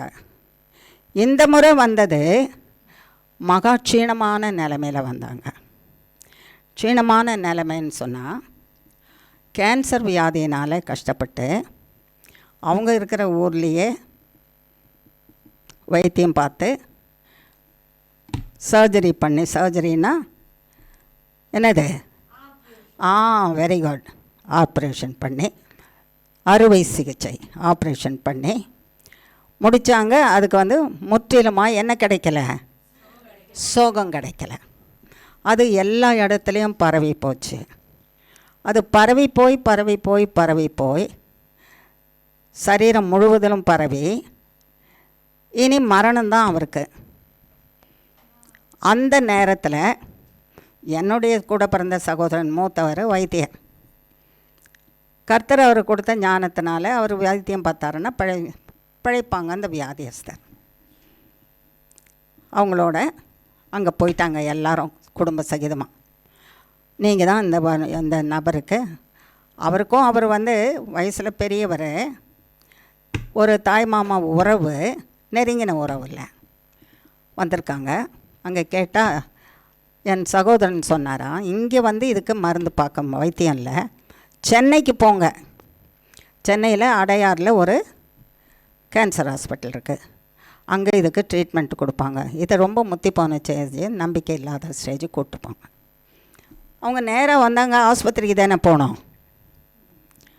அடையாரில் நேராக எங்கள் வீட்டுக்கு வந்துட்டாங்க. வந்துட்டாங்களோ என்ன பாருங்கள். இவங்க வந்ததை பார்த்தேன் நான். இவங்கள வந்தது வரும்போது நான் பார்க்கல, வந்துட்ட பிறகு நாங்கள் பார்க்குறோம். நானும் அங்கிளும் பிள்ளைங்களும் ஒரு காரியமாக வெளியே போயிருந்தோம், ஒரு மீட்டிங்காக, ஒரு ஜபத்துக்காக போயிருந்தோம். வீட்டில் சமையல் பண்ணுற அந்த மகக்கிட்ட சாவியை கொடுத்துட்டு போயிருந்தோம். அந்த பிள்ளை வந்து சாயந்தரமாக சமைக்கும். அது சமைக்கிற நேரம், வீடு திறந்து சமைக்கிற நேரம் இவங்கெல்லாம் வந்து செட்டில் ஆகிட்டாங்க. நாங்கள் வந்து பார்க்கும்போதெல்லாம் எல்லாம் வெல் செட்டில்டு. உள்ளே இருக்கிற அறையில் இவர் மிகவும் சுகவீனமாக இருக்கிறவர், ஒரு படுக்கிற அந்த கட்டிலில் வந்து நல்லா படுக்க வச்சுட்டுருக்குறாங்க. உணர்வு கிடையாது, உணர்ச்சி கிடையாது, எங்கே வந்திருக்கிறாருன்னு தெரியாது, யார் வீட்டுக்கு வந்திருக்கிறாரு ஒன்றுமே தெரியாது. எப்படி வந்தீங்க அப்படின்னு கேட்டேன். அந்த சமைக்கிற பிள்ளை சொன்னது, அம்மா இந்த 7 பேரும் பிடிச்சி தூக்கித்தாம்மா மேலே வந்தாங்க, நாங்கள் ஃபஸ்ட் ஃப்ளோரில் இருக்கிறோம், தூக்கித்தாம்மா கொண்டு வந்தாங்க. அப்படி பார்த்த உடனே எனக்கு பொங்கிட்டு வந்துருச்சு. பால் பொங்குனா எப்படி இருக்கும், ஒரு சொட்டு பால் கூட சில நேரம் இருக்காது பாத்திரத்தில், பொங்கி எல்லாம் என்ன பண்ணியிருக்கோம், கொட்டிடும். ஏன் அப்படி பொங்கிட்டு வந்தது, அன்பு பொங்கிட்டு வந்துருச்சுன்னு நினைக்காதீங்க, கோபம் பொங்கிட்டு வந்துருச்சு. தொல்லை கொடுக்க வந்துட்டாங்கன்றதுனால கோபம் பொங்கலை. சின்ன பிராயத்தில், எனக்கு சின்ன பிராயம், அவர் என்னை விட எத்தனையோ வயசு பெரியவர். அங்கே வந்திருக்கும்போது அவர் என்னோட 30 வயசு 40 வயசு பெரியவர். நான் சின்ன பிராயத்தில் இருக்கும்போதுலேருந்து அவருடைய தப்பான பழக்கத்தை சொல்லிகிட்டே இருப்பேன். பெரியவங்க சொல்லுவாங்க, நானும் கூட சேர்த்து சொல்வேன், குடிக்காதீங்க குடிக்காதீங்க, குடிச்சிங்கன்னா செத்துருவான்னு சொல்கிறாங்களே, குடிக்காதீங்க குடிக்காதீங்க குடிக்காதீங்க. அவர் குடியை ஒரு நாள் என்ன பண்ணல, விடலை. குடிக்கிறதோட கூட கொஞ்சம் வெளியூரில் போய் வேலை செய்தால் அவர் வந்து தவறான வழியிலையும் நடந்துட்டார், ஸ்திரீகளோடவும் கொஞ்சம் பழகிட்டார். ரெண்டையும் செய்யாதீங்க, ரெண்டையும் செய்தீங்கன்னா சாமிக்கு பிடிக்காது. செய்யாதீங்கன்னு சொன்னால் நல்ல சம்பிரமமாக செய்தார். இப்போ வியாதி வந்து படுத்துட்டுருக்காரு, சாகிற நிலைமையில் இருக்கிறாரு. இவர் குடித்த இடத்துல தானே அவர் இருக்கணும், விபச்சாரம் பண்ண இடத்துல தானே இருக்கணும். அவர் ஏன் இங்கே வந்தார்? அதுக்கு தான் எரிச்சல் எனக்கு. குடித்த இடம் இன்பமாக இருந்தது, குடிக்காதேன்னு சொன்ன இடம் இன்பமாக இருந்தது, அங்கே தானே இருந்தேன், குடிச்சிக்கிட்டு இருந்தேன். இப்போ சாக போகிறேன்ற நேரத்தில் இங்கே ஆஸ்பத்திரியை தேடிட்டு இங்கே வந்து கர்த்தரை தேடி வரலம்மா. யாரை தேடி வந்திருக்காங்க? ஆஸ்பத்திரியை தேடிட்டு வந்திருக்கிறாங்க. ஆஸ்பத்திரியை தேடி வந்திருக்கிறாங்க. அவங்கள வாங்கன்னு வெறும் ஸ்தோத்திரம் போட்டேன் வந்த உயிரோடு இருக்கிறவங்களுக்கு. மரித்து போய் இருக்கிறவருக்கு வந்து மரித்து போனாருன்ற மாதிரி இருக்கிறார் அவர். அவருக்கு போய் ஸ்தோத்திரம் சொன்னால் கூட தெரியாது, நான் யாருன்னு தெரிஞ்சுக்க முடியாது. அடுத்த அறைக்குள்ளே போனேன், முழங்கால் போட்டேன், பொங்கி தள்ளிட்டேன் கர்த்தர்கிட்ட. ஆண்டவரே இவங்களை ஏன் கூப்பிட்டு வந்தீங்க? எப்படி கேட்குறேன் கர்த்தர்கிட்ட? பார்த்தீங்க, அங்கே தான் கோபம் என்ன பண்ணிகிட்ருக்குது, ராஜரீகம் செய்துட்ருக்குது, உச்சந்தலையிலேருந்து உள்ளங்கால் பரியந்தம். வெளியில் இருக்கிறவங்களுக்கு யாருக்காவது தெரியுமா நான் எனக்குள்ளே கோபம் ராஜரீகம் பண்ணிகிட்ருக்குதுன்னு? இவங்களை ஏன் ஆண்டவர் இங்கே கொண்டாந்தீங்க? இவர் சாகிறதுக்கு எல்லா தகுதியும் இருக்குது, நியாயம் இருக்குது. என்ன இருக்குது?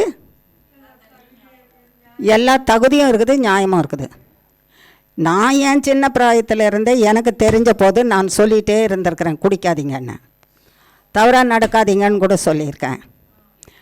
அத்தனை வருஷமும் 50 வருஷம் 60 வருஷம் 65 வருஷம் பாவத்திலே வாழ்ந்துட்டு சாகிற நிலையில் இப்போ இங்கே வந்திருக்கிறாங்க இவங்க.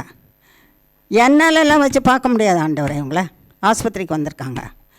இவங்க சாகணும்னு, செத்து ஒழியட்டும், இங்கேயே செத்து ஒழியட்டும், பணத்தை எடுத்துகிட்டு போயிட்டோம்.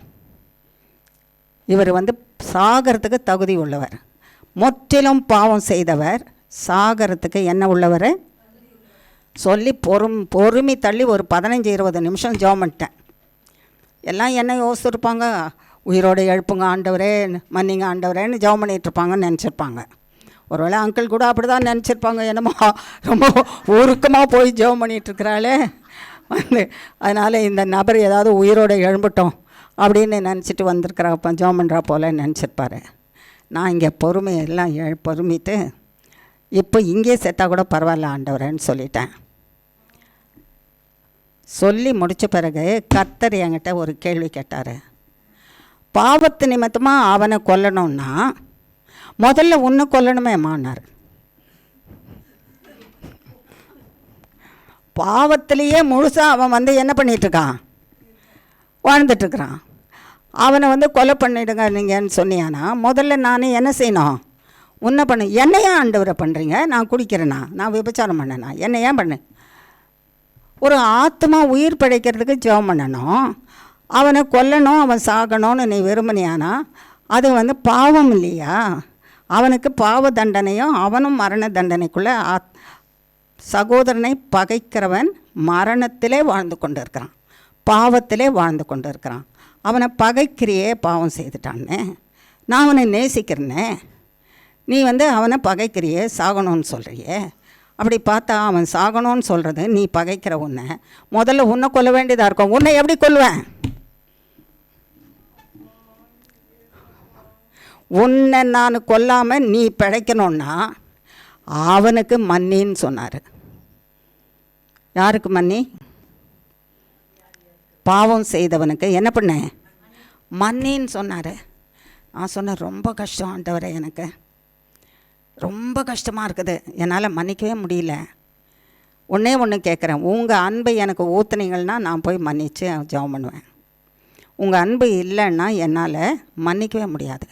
சொல்லி முடித்த மாத்திரத்தில் அவருடைய அன்பு அப்படியே எனக்குள்ளே இறங்கிடுச்சு. என் கோபம், என் எரிச்சல், எனக்கு இருந்த சகல விதமான கசப்பு, அவன் சாகணும்னு நினச்சது சகலமாக முடிஞ்சு போச்சு. அப்படியே ஒரு அன்பினாலே என்னை நினச்சிட்டாரு. I was a different person previously, now I am a different person. முதல்ல நான் வித்தியாசமான மனுஷனாக இருந்தேன், இப்போ நான் வித்தியாசமானவன். தேவ அன்பினாலே நிறைய தேவ அன்பு மன்னிக்கிறது. போன எழுந்துச்சு அவர் பக்கத்தில் உயிரே இல்லாத இருக்குது. சேரை இழுத்து போட்டுட்டு அவர் பேரை சொல்லி கூப்பிட்டேன். அண்ணான்னு கூப்பிடுவேன் அவரை. அண்ணா, ஏசாமி சொல்கிற வார்த்தையை சொல்கிறேன், உங்கள் செவி கேட்கட்டும். சொல்லிகிட்டே வந்து சொன்னேன், உங்கள் மேலே எனக்கு ரொம்ப எரிச்சல், நீங்கள் செத்தா பரவாயில்லன்னு சொன்னேன். அப்படியே சொன்னேன் அவர்கிட்ட. பொய்யா சொல்ல முடியாது, மாயமாலமாக சொல்ல முடியாதுல்ல. உங்களுக்காக நான் ரொம்ப அக்கறையாக ஜெபம் பண்ணிட்டு வந்தேன்னு பொய்யா சொல்ல முடியுமா? பொய் தானே. நீங்கள் சாகட்டும், எதுக்கு இங்கே கூப்பிட்டு வந்தீங்கன்னு கேட்டேன் நான்.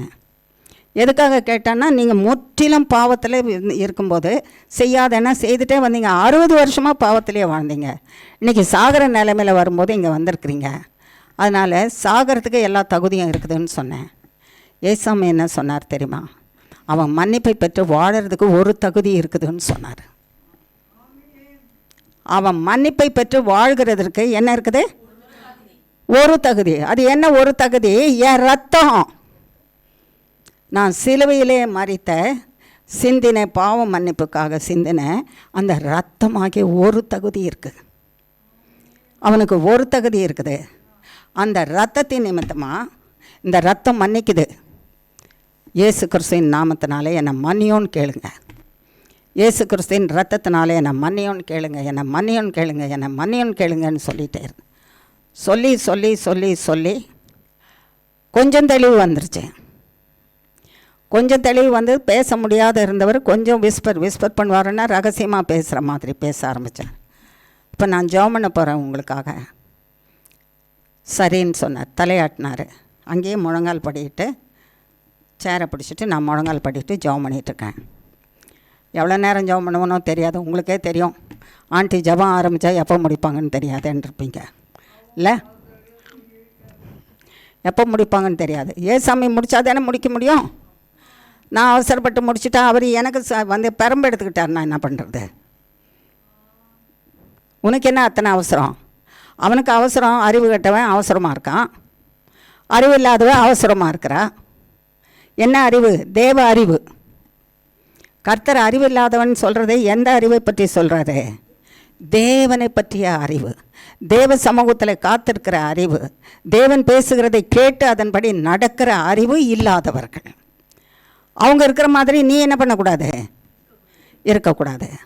ஆகையினால நீ நான் சொல்லுகிறதுக்கு கீழ்ப்படுகிறதுக்கு தான் நீ இருக்கிற. நீ ஜெபம் பண்ண. சரி, ஜெபம் பண்ணி முடித்தோம். எவ்வளோ நேரம் ஆச்சுன்னு தெரியாது. ஆமேன்னு எனக்கு கண்ணை திறந்து பார்த்தா அவர் முழங்கால் படிட்டு நிற்கிறாரு. நெடு முழங்காலில் நிற்கிறாரு. அசந்துட்டேன் நான். செத்த பணமாக தூக்கிட்டு வந்தது, உயிர் மட்டும் இருந்தது. செத்த பணமாக வந்தது. அப்போ கர்த்தர் என்ன சொன்னார்? அவன் மன்னிப்பை பெறுறதுக்கு ஒரு தகுதி இருக்குது, அது என்னுடைய ரத்தம்னு சொன்னார். இன்னும் அவனுக்கு மன்னிப்பை பெற்று வாழ்கிறதற்கு ஒரு தகுதி அவனுக்கு இருக்குது. நீ ஒரு தகுதி கூட இல்லைன்னு சொன்ன மகளே. அவனுக்கு ஒரு தகுதி இருக்குது, அது மன்னிப்பு பெறுறதுக்காக நான் சிந்தின ரத்தம் அவனுக்கு. அதை தான் போய் சொல்லு, தேவன் மன்னிக்கிறாருன்னு. உங்கள் அன்புனால் நிறைச்சாதான் நான் போய் பேச முடியும் ஆண்டவரே, இல்லைனா என்னால் பேச முடியாது. அதிசயம் செய்தாரா செய்யலையா? எழுந்து நெடு முழங்காலில் நின்றுக்கிட்டு இருக்காரு. ஆமேன்னு பார்த்தா நான் ஆமேன்னு பார்த்தா இது ஒரு சாட்சி. அப்படியே நிற்கிறாரு. அசந்து போயிட்டேன். பின்னால் பார்த்தா எல்லோரும் அந்த அறை முழுசும் எல்லோரும் முழங்கால் போட்டு நின்றுட்டுருக்குறாங்க. ஜெபம் பண்ணும்போது ஒருத்தரும் இல்லை. ஜெபம் பண்ண ஆரம்பித்த போது அங்கிள் பிள்ளைங்கெல்லாம் சின்னவங்களாக இருக்காங்க. அவங்க கூட முழங்கால் போட்டுட்ருக்காங்க. அவங்க வீட்டில் இருந்து வந்த அத்தனை பேரும் 6 பேரும் இவரோட சேர்த்து 7 பேர் 6 பேரும் முழங்கால் போட்டுட்ருக்காங்க. அந்த அறையே எல்லாராலும் நிறைஞ்சு போயிருக்குது. முழங்காலில் நிற்கிறாங்க. அதிசயத்தை நம்ப முடியல. மன்னிக்கிற தேவன். எந்த தேவன்? என் தரித்திரம் நீங்கும்படிக்கு என்னை மன்னிக்கிற தேவன். என் தரித்திரம் நீங்கும்படிக்கு. சொல்லுங்க, சத்தமாக சொல்லு. கையை எடுத்து கர்த்தரை நோக்கி கையை வச்சு சொல்லு. என் தரித்திரம் நீங்க. கர்த்தராகிய இயேசு கிறிஸ்து சிலுவையில் ரத்தம் சிந்தினார். நான் எப்படிப்பட்ட பாவியாக இருந்தாலும் கிறிஸ்து வரும் வரைக்கும் அவருடைய இரத்தம் எனக்கு இருக்கிறது. என்னை மன்னித்து என் பாவ தரித்திரத்திலிருந்து நீக்கி ஜீவ ஐஸ்வர்யத்தில் வாழ வைக்கிறதுக்கு சர்வ வல்லமையுள்ள இயேசு கிறிஸ்துவின் மன்னிப்பாகிய இரத்தம் எனக்கு இருக்கிறது. அதை கொடுக்க இயேசு கிறிஸ்து இன்று எனக்காக பிறந்திருக்கிறார். என் ஜீவகாலம் முழுவதும் அவர் என்னோட இருப்பார்.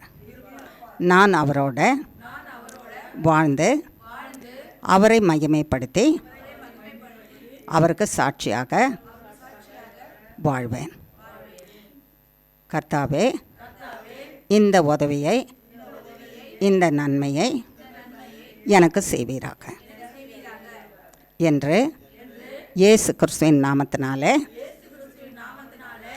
பாதம் பணிந்து தாழ்மையோட கேட்கிறோம் பிதாவே. ஆமேன், ஆமேன், ஆமேன். கர்த்தர் உங்களை ஆசீர்வதித்து உங்களை ஐஸ்வர்யம் பாவத்தில் இருந்து, பாவம் என்ற தரித்திரத்தில் இருந்து உங்களை விடுதலையாக்கி பரிசுத்தம், ஜீவன், ஆசீர்வாதம் என்கிற ஐஸ்வர்யவனாக்கி கிறிஸ்துவிலே நிறைந்த ஐஸ்வர்யம், பிதாவிலே நிறைந்த ஐஸ்வர்யம், தேவனிலே நிறைந்த ஐஸ்வர்யத்தோடு வாழ்ந்து வளம் பெற செய்வாராக. அன்று பிறந்த இயேசு கிறிஸ்து உங்களிலே, உங்கள் ஆவி, ஆத்மா, சரீரம், சிந்தையிலே, ஜீவனிலே அவர் திரும்ப வரும் பரியந்தமும் நிலைத்திருப்பாராக என்று இயேசு கிறிஸ்துவின் நாமத்தினாலே வாழ்த்துக்கிறேன். இப்பொழுது திருவிருந்துக்காக நாம் ஆயத்தப்படுவோம். என்னது தப்பாக சொல்லிட்டனோ?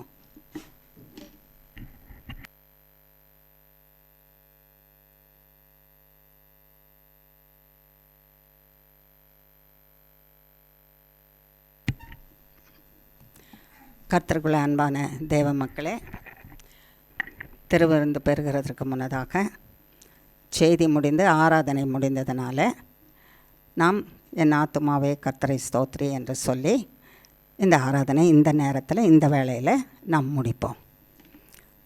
என் ஆத்துமாவே கர்த்தரை ஸ்தோத்ரி, என் முழு உள்ளமே அவருடைய பரிசுத்த நாமத்தை ஸ்தோத்ரி. என் ஆத்துமாவே கர்த்தரை ஸ்தோத்ரி, கர்த்தர் செய்த சகல உபகாரங்களையும் மறவாதே. ஆமேன், ஆமேன், ஆமேன். இயேசுவின் ரத்தம் ஜெயம், இயேசுவின் நாமத்துக்கே ஸ்தோத்திரம். ஆமேன், ஆமேன், ஆமேன். God bless you all.